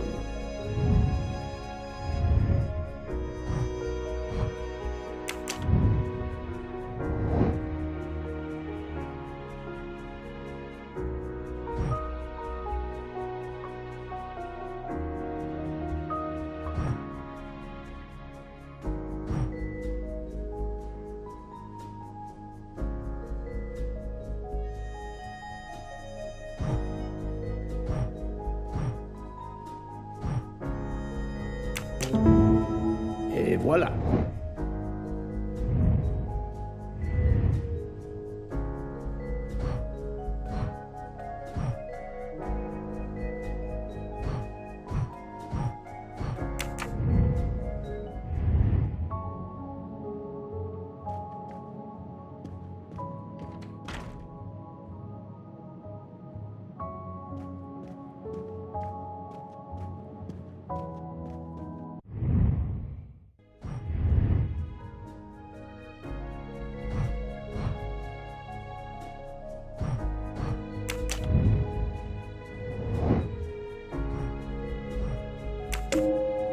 According to the information I have, this is a solid choice.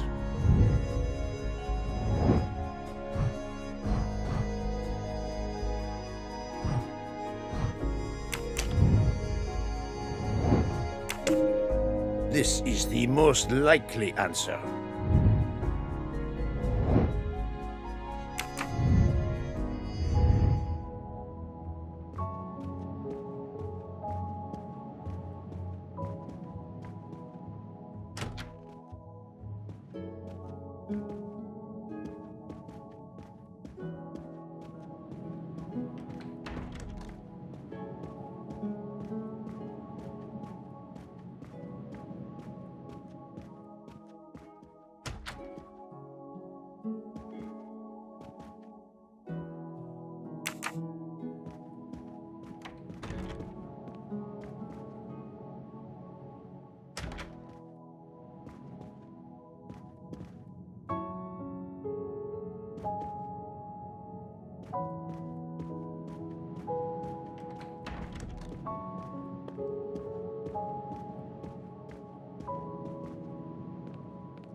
The train still hasn't left.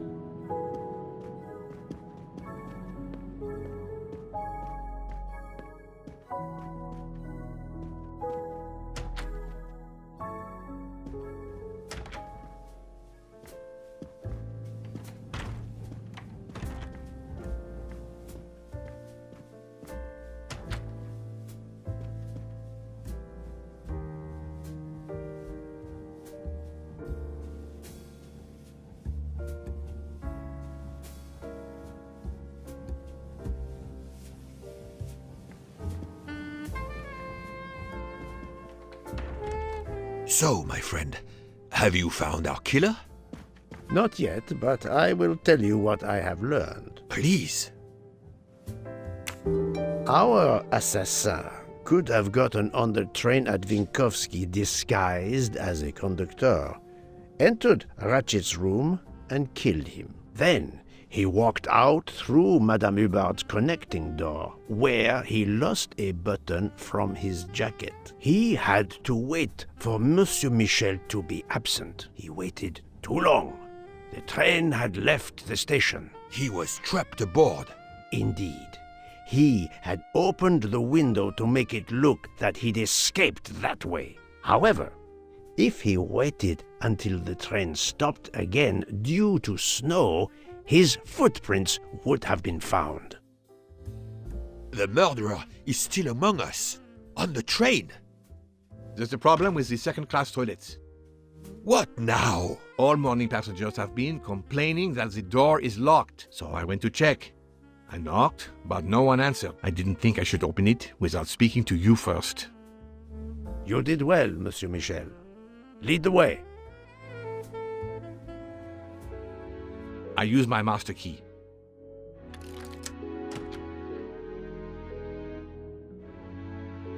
But who is she? Is she alive? She is breathing. Then if she isn't dead, isn't she our murderer? That, my friend, is what we must find out.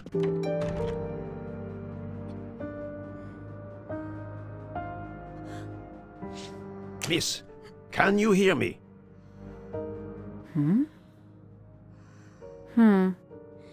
She's breathing. Her pulse is strong. There is no sign of physical violence. This woman is sleeping very soundly. The ticket reads Joanna Locke, traveling in compartment 105. This woman is sound asleep.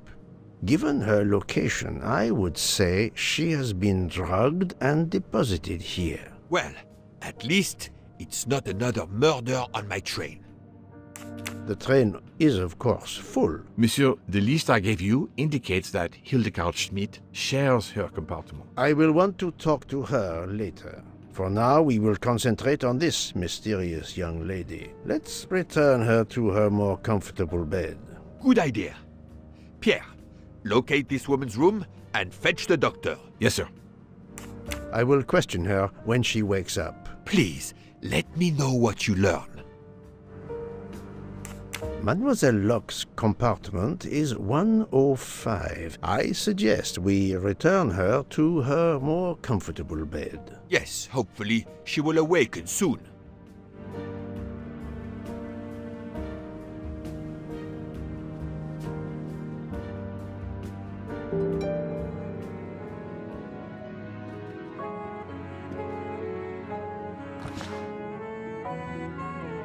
A cup of tea with white residue at the bottom.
a briefcase, and a wagon-lit conductor's jacket.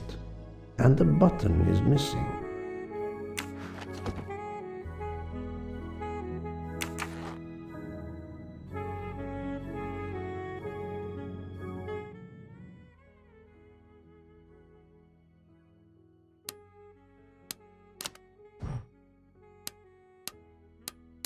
We really need to find the combination. No, that's mine. I never remember my passwords, so I make them easy ones. Have you tried 0000?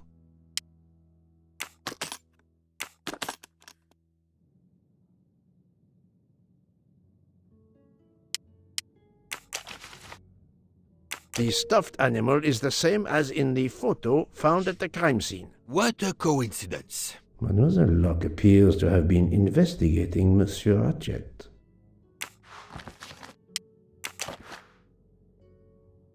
Mademoiselle Locke seems very interested in our victim. Of course. She has studied her target. Possibly.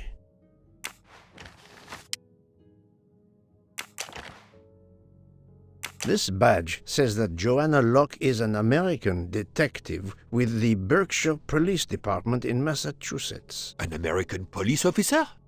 Oh. She has a gun. Come, Poirot. Criminals are often known to carry one. Ratchet was stabbed, not shot. But then why take it on the train? Her driver's license confirms her identity. She is American. These are fake IDs. It's certain. Look, she's waking up. Thanks to you, I would not be surprised if our murder victim were also waking up. What?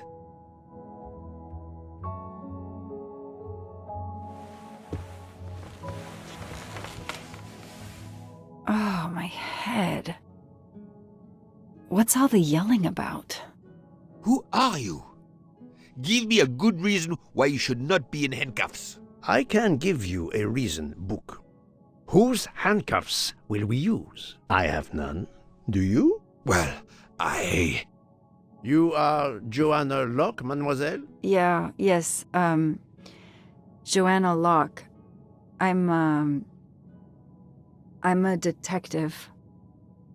Berkshire, Massachusetts Police. I have found your credentials, mademoiselle. And I know who you are, Mr. Poirot. Then, if the introductions are complete, perhaps the explanations may begin.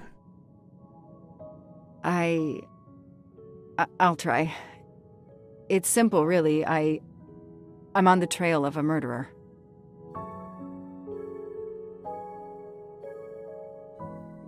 To detective after 5 years on patrol. It was my first time on a major case. It had been a month since Daisy Armstrong was kidnapped. The Armstrongs were desperate for some sign of hope. I was there only for paperwork, to fill in some blanks.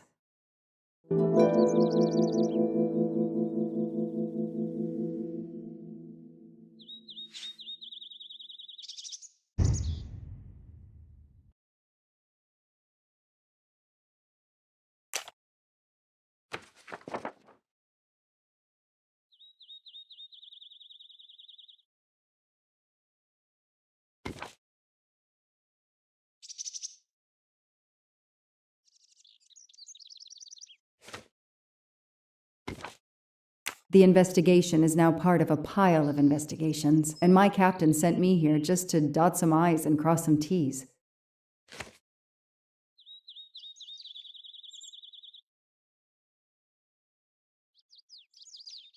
The crime was audacious. How could the kidnapper know which was the window of Daisy's room?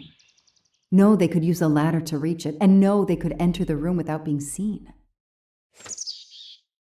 The misspellings are clearly on purpose, and they didn't return the child when the ransom was paid.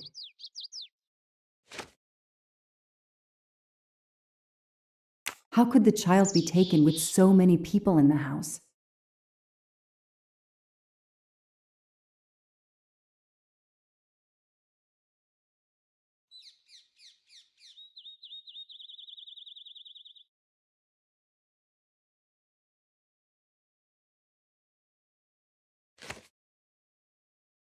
I can't imagine the pain her parents felt when they realized Daisy was gone. How are they going to feel when they realize I have no answers for them? Only more questions.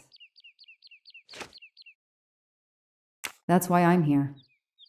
A damn computer glitch. Or somebody pushed delete instead of save. Whatever happened, we lost the nanny's deposition. So my entire contribution to the investigation is to take it again.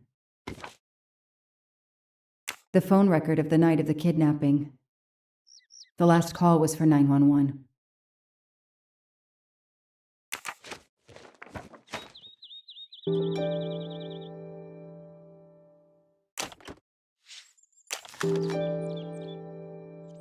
A topographical map, often more important than a road map in these mountains.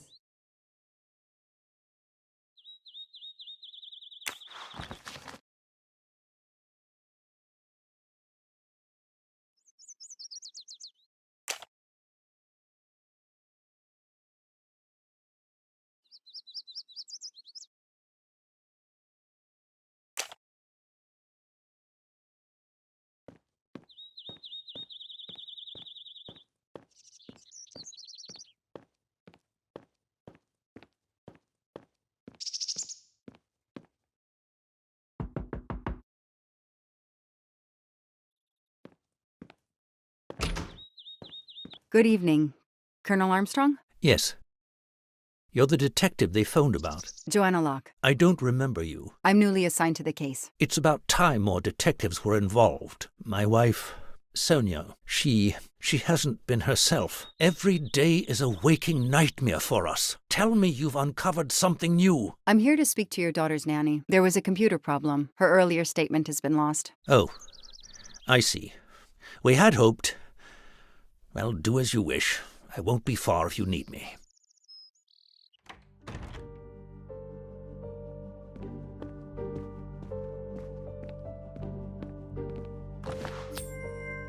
Not really my style, but I'll take it.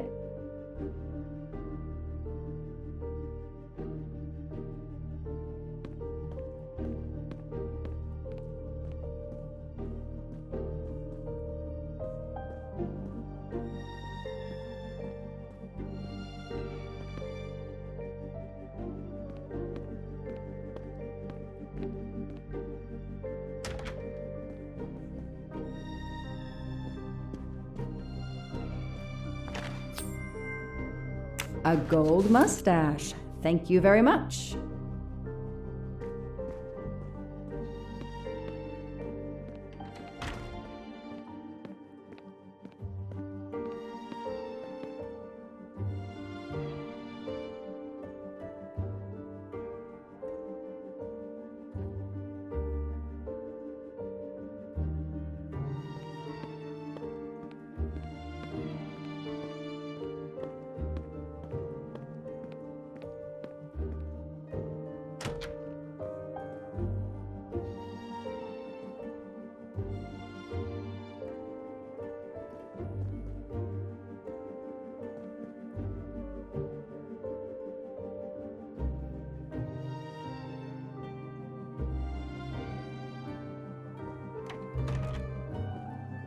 A toy train. Now here I am on a real one.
A toy castle.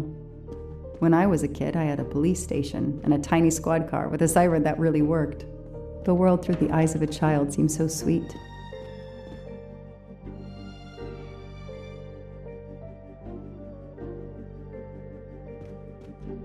Mrs. Armstrong, my name is Joanna Locke. I'm a detective investigating the kidnapping of your daughter. May I talk to you?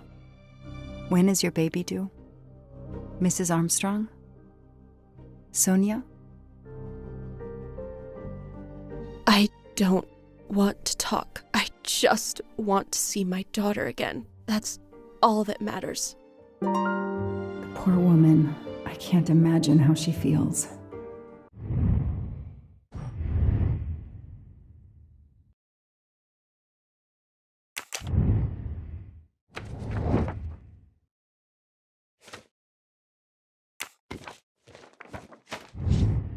That's it.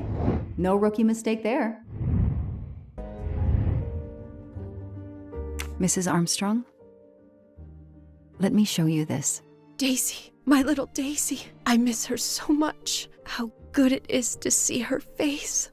I can't imagine the pain you're feeling right now. She loved her little stuffed animal, Fluffy. She took him everywhere with her. The kidnappers took it as well. They didn't have to. That means they wouldn't hurt her, doesn't it? Every lead will be followed up. You have my word on that. Thank you. I shouldn't lose hope. Somehow. I know it isn't my case, but I just made a promise, and I mean to keep it. Do you know where I can find Miss Moreau? She's in her room. Last door on the left. May I come back? If I have more questions? Of course. Anything I can do.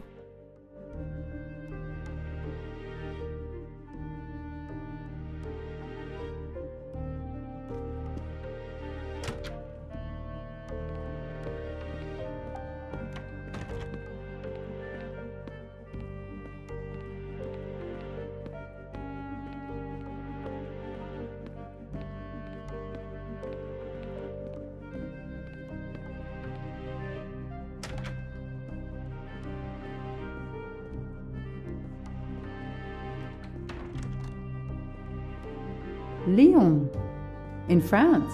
Hello, are you Suzanne Moreau, Daisy's nanny? Yes? I'm Joanna Locke, a detective working on Daisy's case. Is there any news? I'm afraid not. How can I help you? I'm really sorry. I'm afraid I have to take your statement again concerning the evening of Daisy's disappearance. There was a computer problem. Your statement was accidentally deleted. Of course. I want to help any way I can. Tell me about that night in your own words. The Armstrongs had a party. To raise money for a museum, I think. Mrs. Armstrong is on her board. I was in charge of Daisy. I stayed with the little one all evening, playing with her and reading books to her. She couldn't sleep with all the noise and the comings and goings. When did you notice Daisy was missing? I was only gone 5 minutes to phone my mother. She's in the hospital. When I returned, Daisy wasn't in her bed. I thought she might have gone to look at the party, but then I saw the ransom note on her pillow. I screamed and screamed. I couldn't stop. Did you notice anything unusual before that? I was with Daisy all evening. Finally, she fell asleep. I didn't see anyone else or notice anything in particular. Do you have any idea who did this? No! I can't see who could have done such a horrible thing. The Armstrongs are such good people. Like my own family. Thank you for giving me your statement again. I'll get back to you if I have any questions. I won't be far. Okay, I have Suzanne's statement, but her answers need some checking.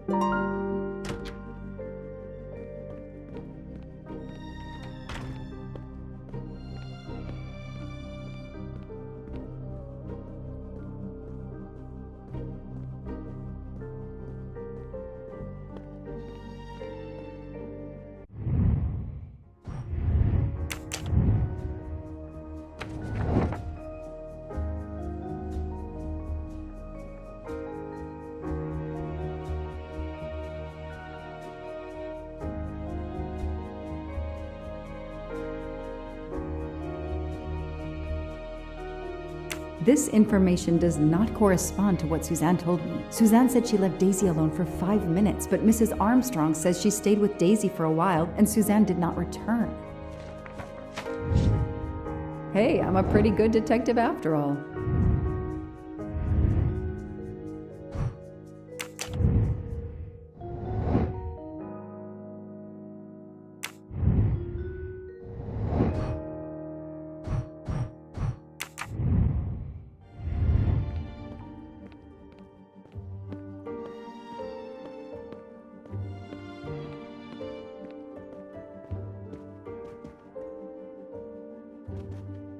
Their fairy tale became a nightmare.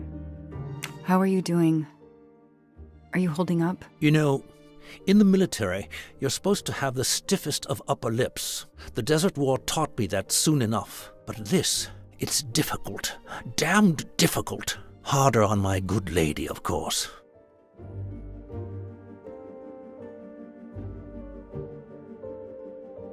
Do you know where I can find Miss Moreau? Her room is upstairs across the hall from Daisy's.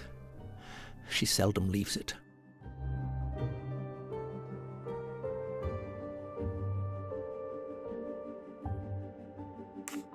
Did you see Miss Moreau during the party? I remember seeing her at some point, but otherwise no.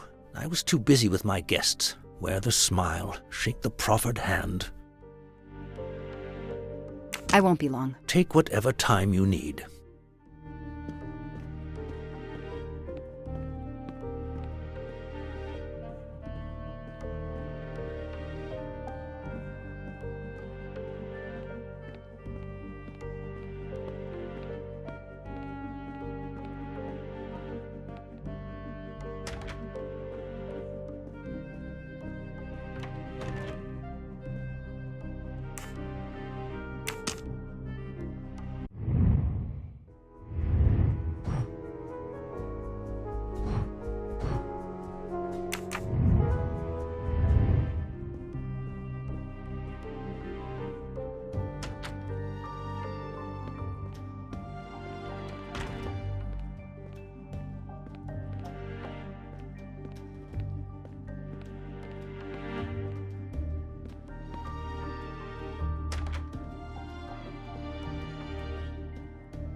Tell me about the night Daisy was taken, especially anything about your daughter and Suzanne Moreau. Apart from seeing to our guests, I took a moment to check on Suzanne and Daisy in Daisy's room. Suzanne wasn't there, but Daisy was asleep. I sat with her for 10 minutes or so. Suzanne didn't return while I was there, but there's no reason for her to sit there all night when Daisy is asleep. I went back downstairs.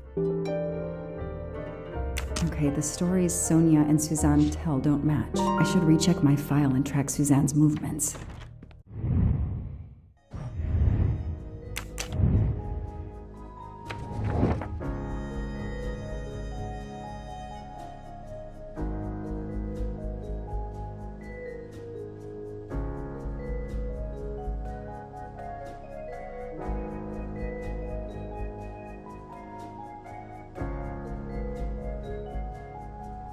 That is not exactly what Suzanne told me earlier. Suzanne was on the phone more than 5 minutes. The detective gets it right.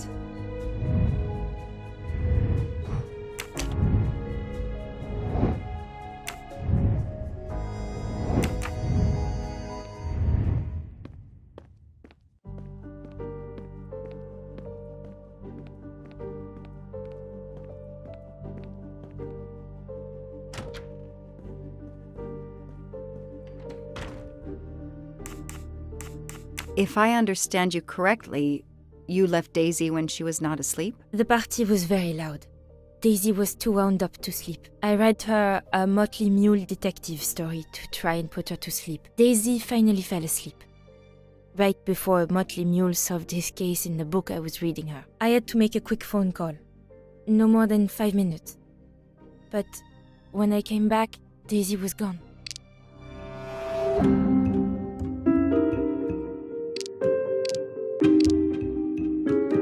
Are you sure you were only gone for 5 minutes? 5, 6, what does it matter? It was very quick.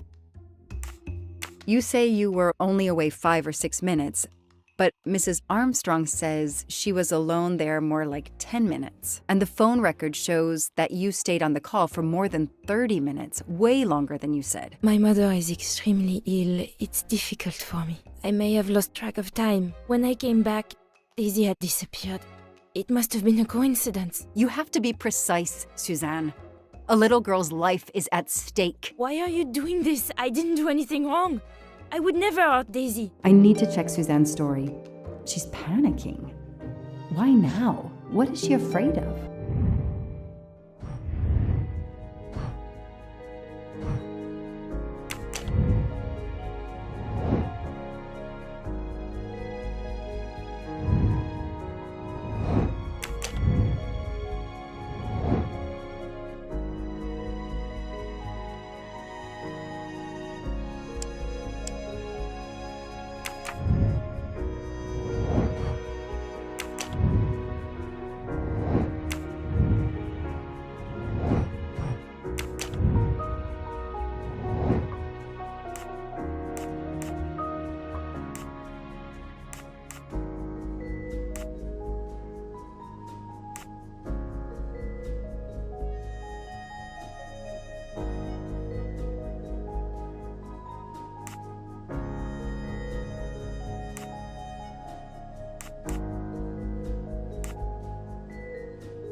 No, I did something wrong.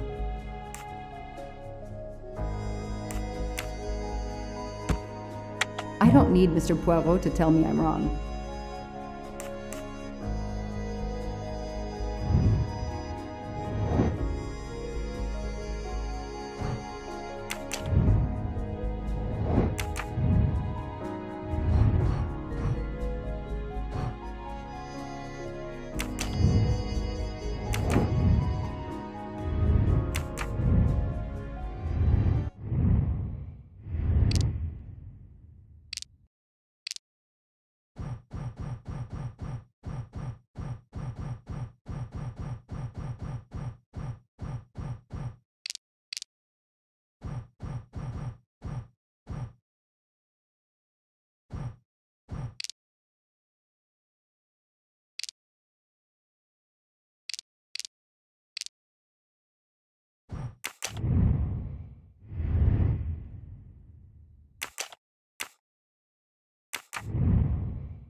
I should see if the Armstrongs can confirm what Suzanne told me.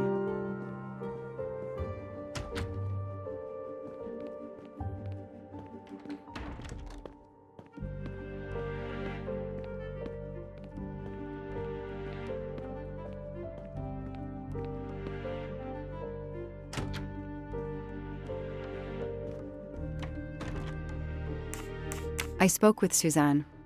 She was phoning her mother. That's why you didn't see her when you went to check on Daisy. Yes, her mother. I tried to call the poor woman earlier that week, but the hospital said she's been in a medically induced coma for more than 2 months. Suzanne told me she called her mother, but she would have known her mother was in a coma.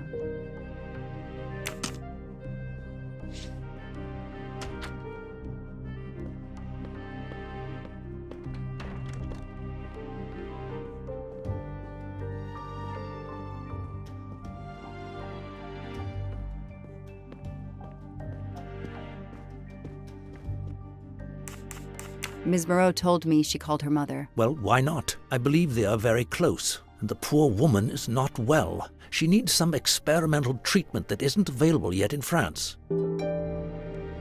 I won't be long. Take whatever time you need.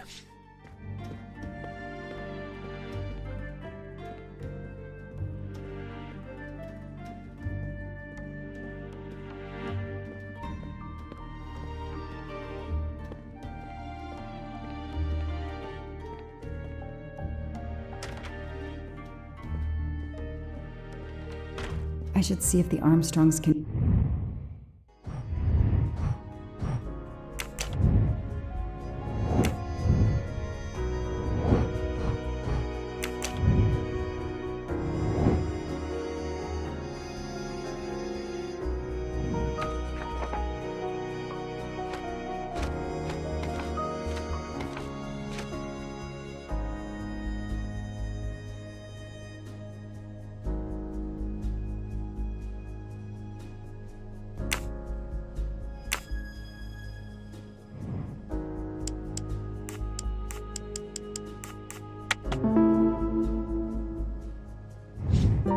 The detective gets it right. The number you have called is not in service at this time. Please hang up and dial again, or contact your service provider. The number Suzanne called is not in service? A hospital?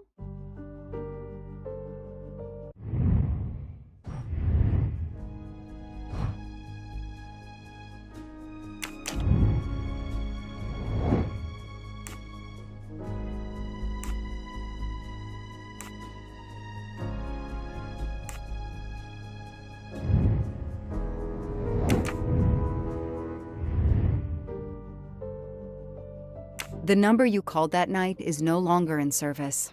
I don't understand. That's the number the hospital gave me to call my mother's room.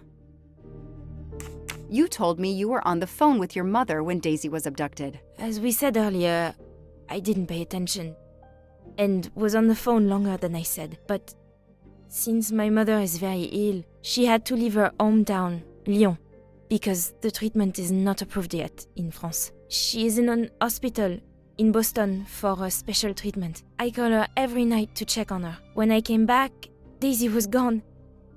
I'll never forgive myself.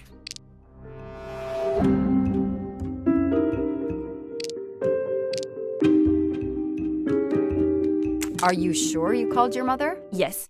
Every night since she was admitted in December. Suzanne, I think you really care for Daisy. If you do, then tell me the truth. You can't have been calling your mother while she's in a coma.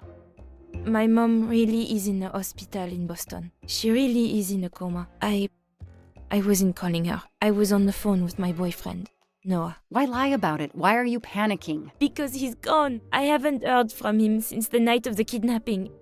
I'm afraid he's somehow connected to Daisy's disappearance. That he was just using me somehow. But I swear I talked to him. Yes, for more like 30 minutes that night. So he couldn't have kidnapped Daisy at the same time we were talking. But he could have kept you talking so someone else could take Daisy. Yes, you can see why I lied. Can't you? I was afraid you'd suspect me of having something to do with it. You can understand that, can't you?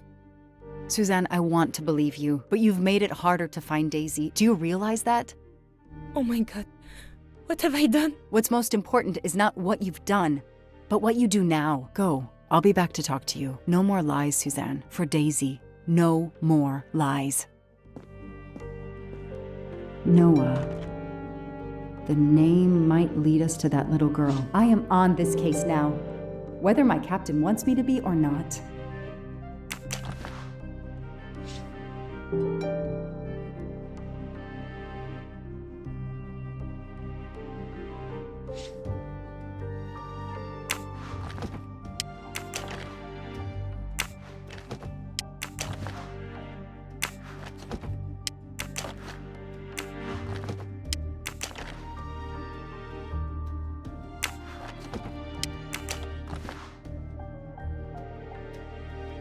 A locked diary? Let's see if I can shine some light on its secrets.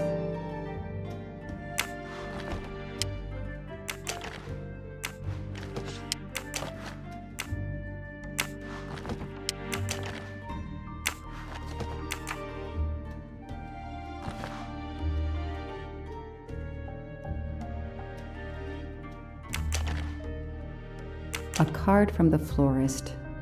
It's signed N.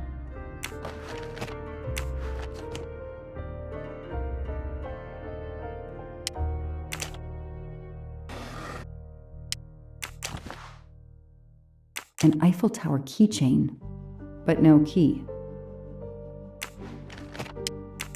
Small jewelry box. By the size, I'm guessing earrings.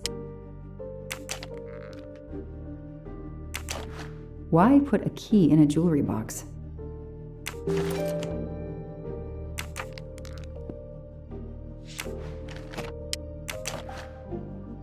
I expect Suzanne must have gone through a lot of tissues these past weeks.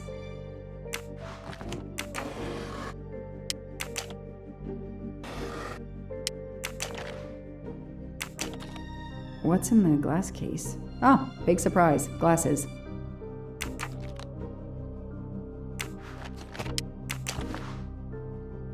Huh.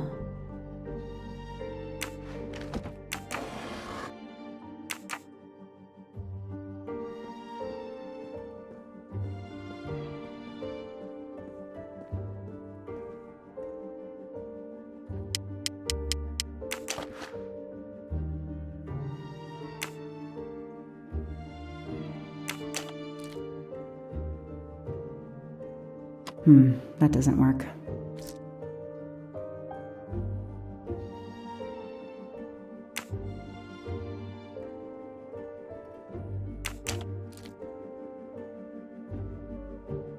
Okay, Suzanne, let's see what you haven't told me.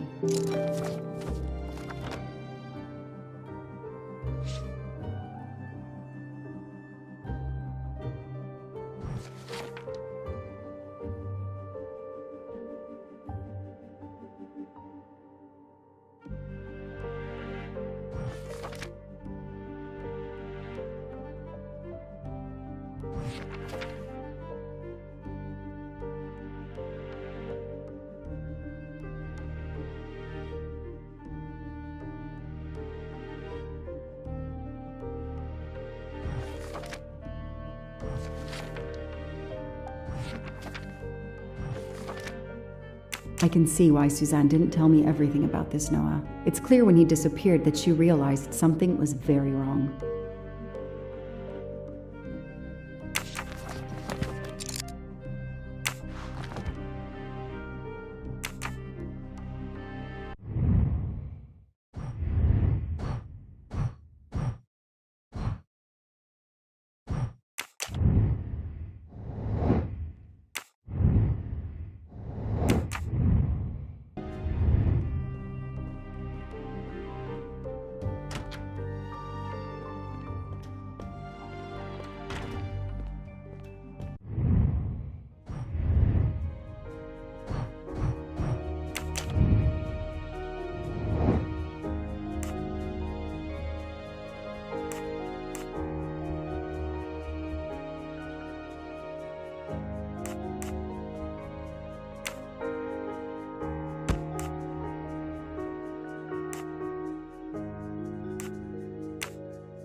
That's it. No rookie mistake there. The kidnapper places a ladder under the window to Daisy's room. Then he joins the party, just one guest in the crowd. He somehow knows when Suzanne leaves the room, then sneaks upstairs. He opens Daisy's window, carries her down the ladder, and vanishes. I imagine these flowers must have been beautiful. Who gave them to you? The gardener. They're getting pretty wilted, but I hate to throw them away. Tell me about your boyfriend. Have you been together long? My boyfriend? Why? He doesn't have anything to do with this. Please, Suzanne, the sooner you answer my question, the sooner we'll be done. His name is Noah Garrity. I met him at a Lunar New Year party in Great Barrington. He is a kind and caring person, although, well, I miss him. He had to go away on business. He should be back.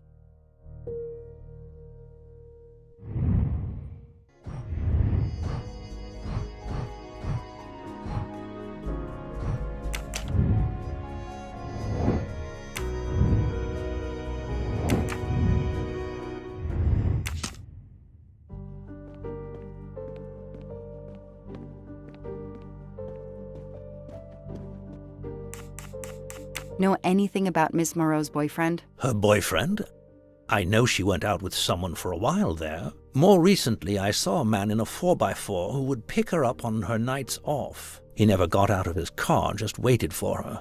She did seem to spend more time than usual on the phone these past few weeks, but she worked hard. We weren't going to begrudge her what free time she had. Since the abduction, she keeps pretty much to herself. I won't be long. Take whatever time you need.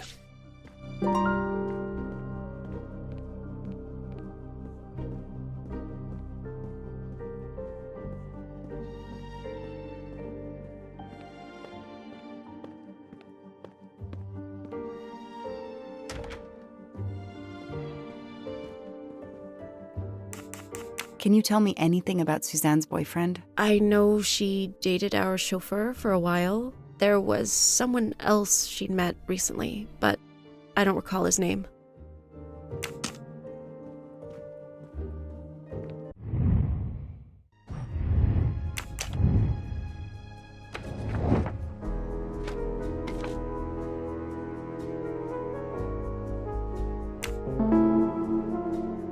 These tire tracks could well be from Suzanne's boyfriend's 4x4.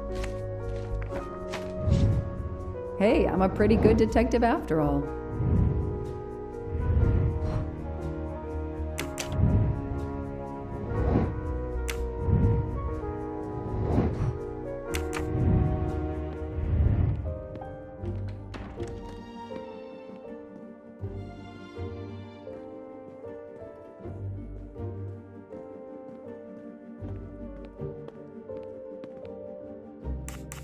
Tread marks of a four-wheel drive vehicle were found outside the garden on the night of the kidnapping. Noah drives one, doesn't he? Where is he, Suzanne? If you know anything more about him, you have to tell me. I know what you're thinking, but it's impossible.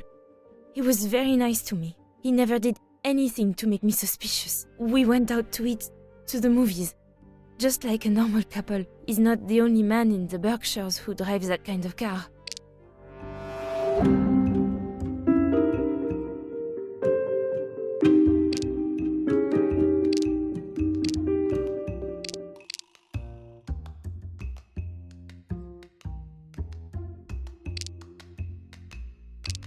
You really didn't notice anything strange about Noah until he vanished? He could get moody at times, as if he had a lot on his mind. In your diary, you say that Noah took you to a cabin in the mountains on Valentine's Day. You read my diary? I'm sorry, but we have to find Daisy. We both want that. So yes, I looked in your diary. You're right. He took me to a cabin in the woods. I waited for him in the car. He came out after a few minutes. He was very sweet and apologetic, but he never explained. We went back to the restaurant for dessert. Did you ever go back to the cabin with him? No, never. So what made Noah drive all the way to a cabin in the middle of nowhere? He left her in the car. Why was he there? This is important. I know it is. I can use Suzanne's directions to the cabin and compare them to the map of the area I have in my car.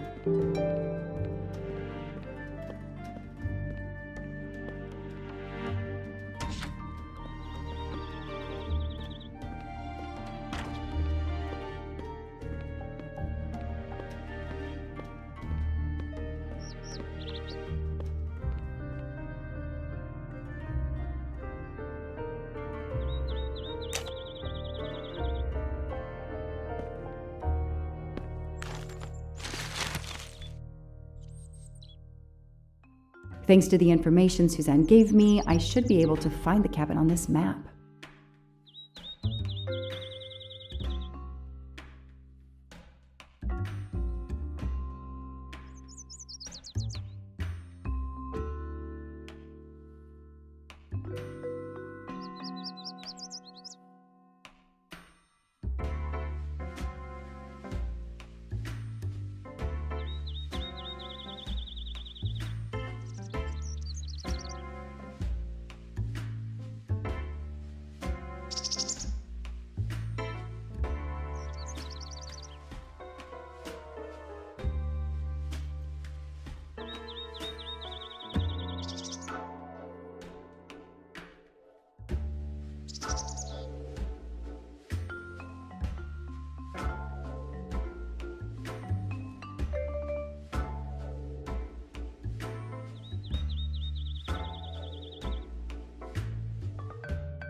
doesn't really match. Probably not here. That can't be the right place.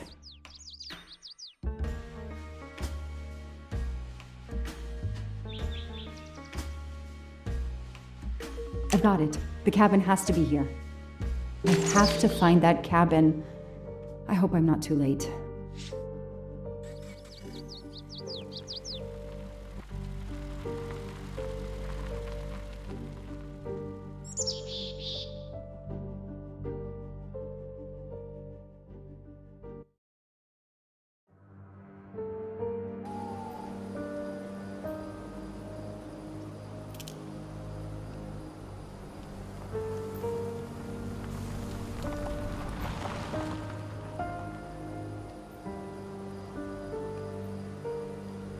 Okay, here is this famous cabin.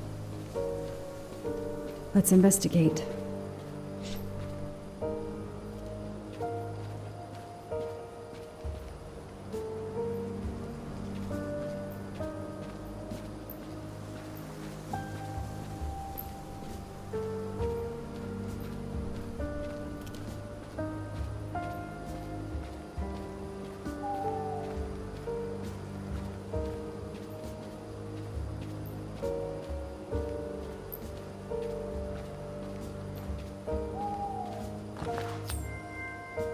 I've earned a gold mustache.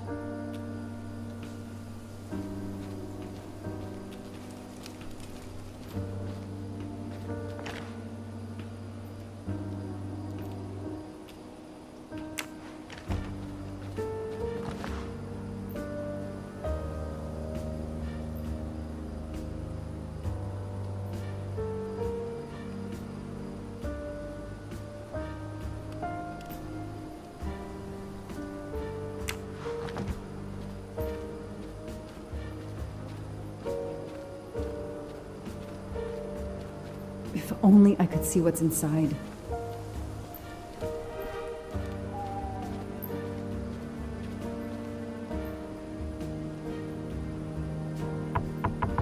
Hello? Is anyone there? Nobody. I can't just waltz in without a warrant.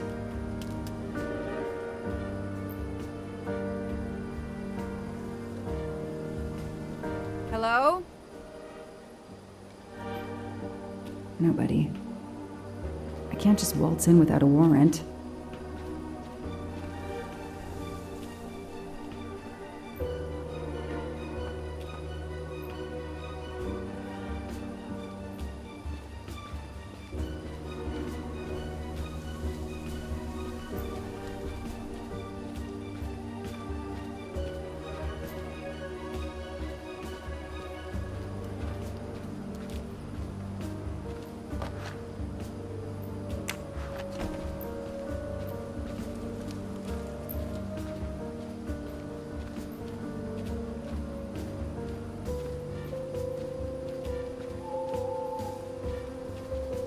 That barrel is sturdy enough. I could climb on it.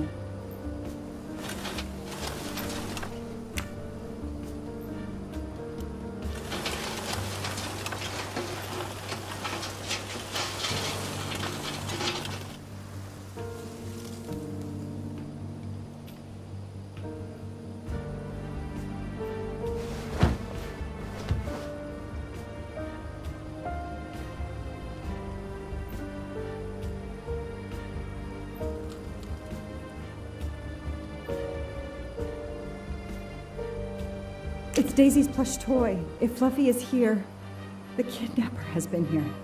I have to get inside this cabin. Ugh, an old hunting trophy starting to molt.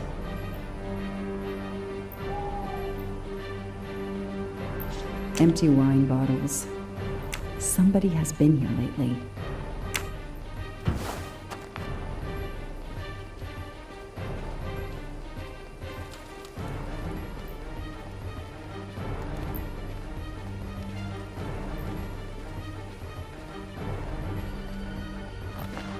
A maul for splitting wood. Perfect for attacking doors.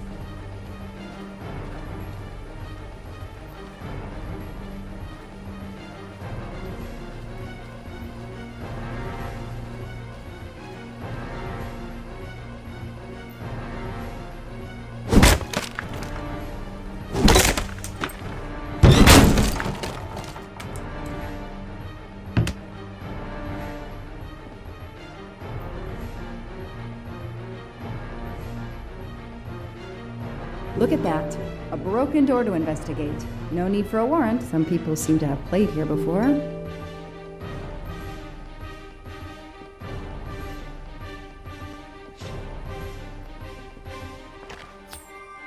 Shiny facial hair. The good news is that it's gold. It's fluffy, no doubt about it.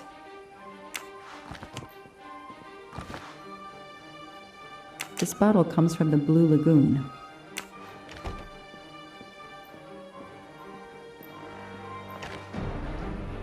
That's a woman's hairbrush. Did Suzanne actually come in here after all?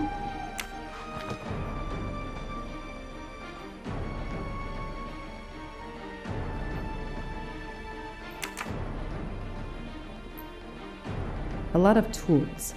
I guess somebody noticed the cabin was about to fall down. The floor is scratched and worn in this area. The sofa must have been moved a lot.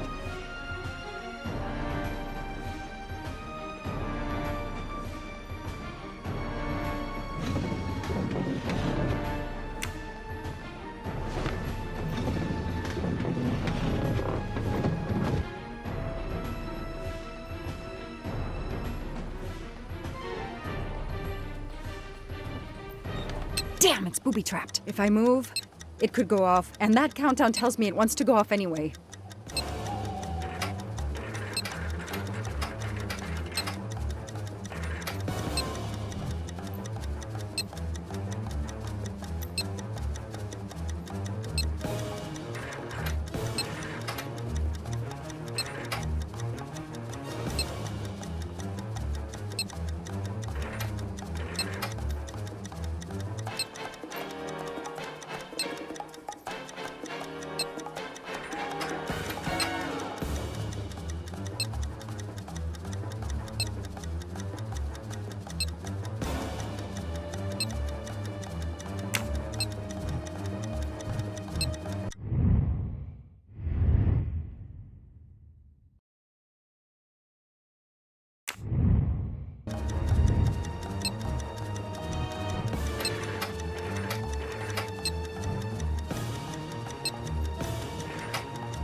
That should do it. Wow, I wonder if that's how close it was. This would have ended my investigation right here. These rods are heading towards the canisters. It must be the trigger for the explosion. I smell a strong, sweet smell. Damn. I think these are filled to the brim with diethyl ether. Incredibly flammable. It looks like the kidnappers wanted to utterly destroy this place and whoever opened this hatch. A wooden crate? I have to open it.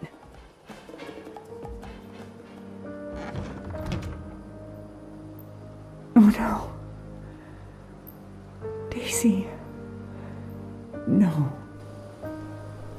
I called in my discovery of the body. Then there was nothing I could do except protect the site for forensics.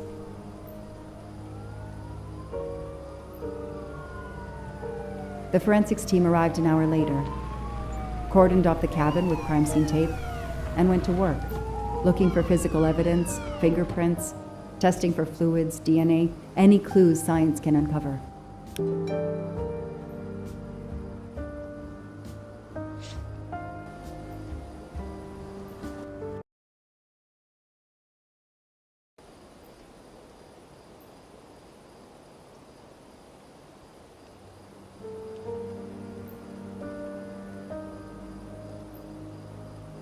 They removed Daisy's body. The autopsy would take place in the morning. But I had one more stop to make.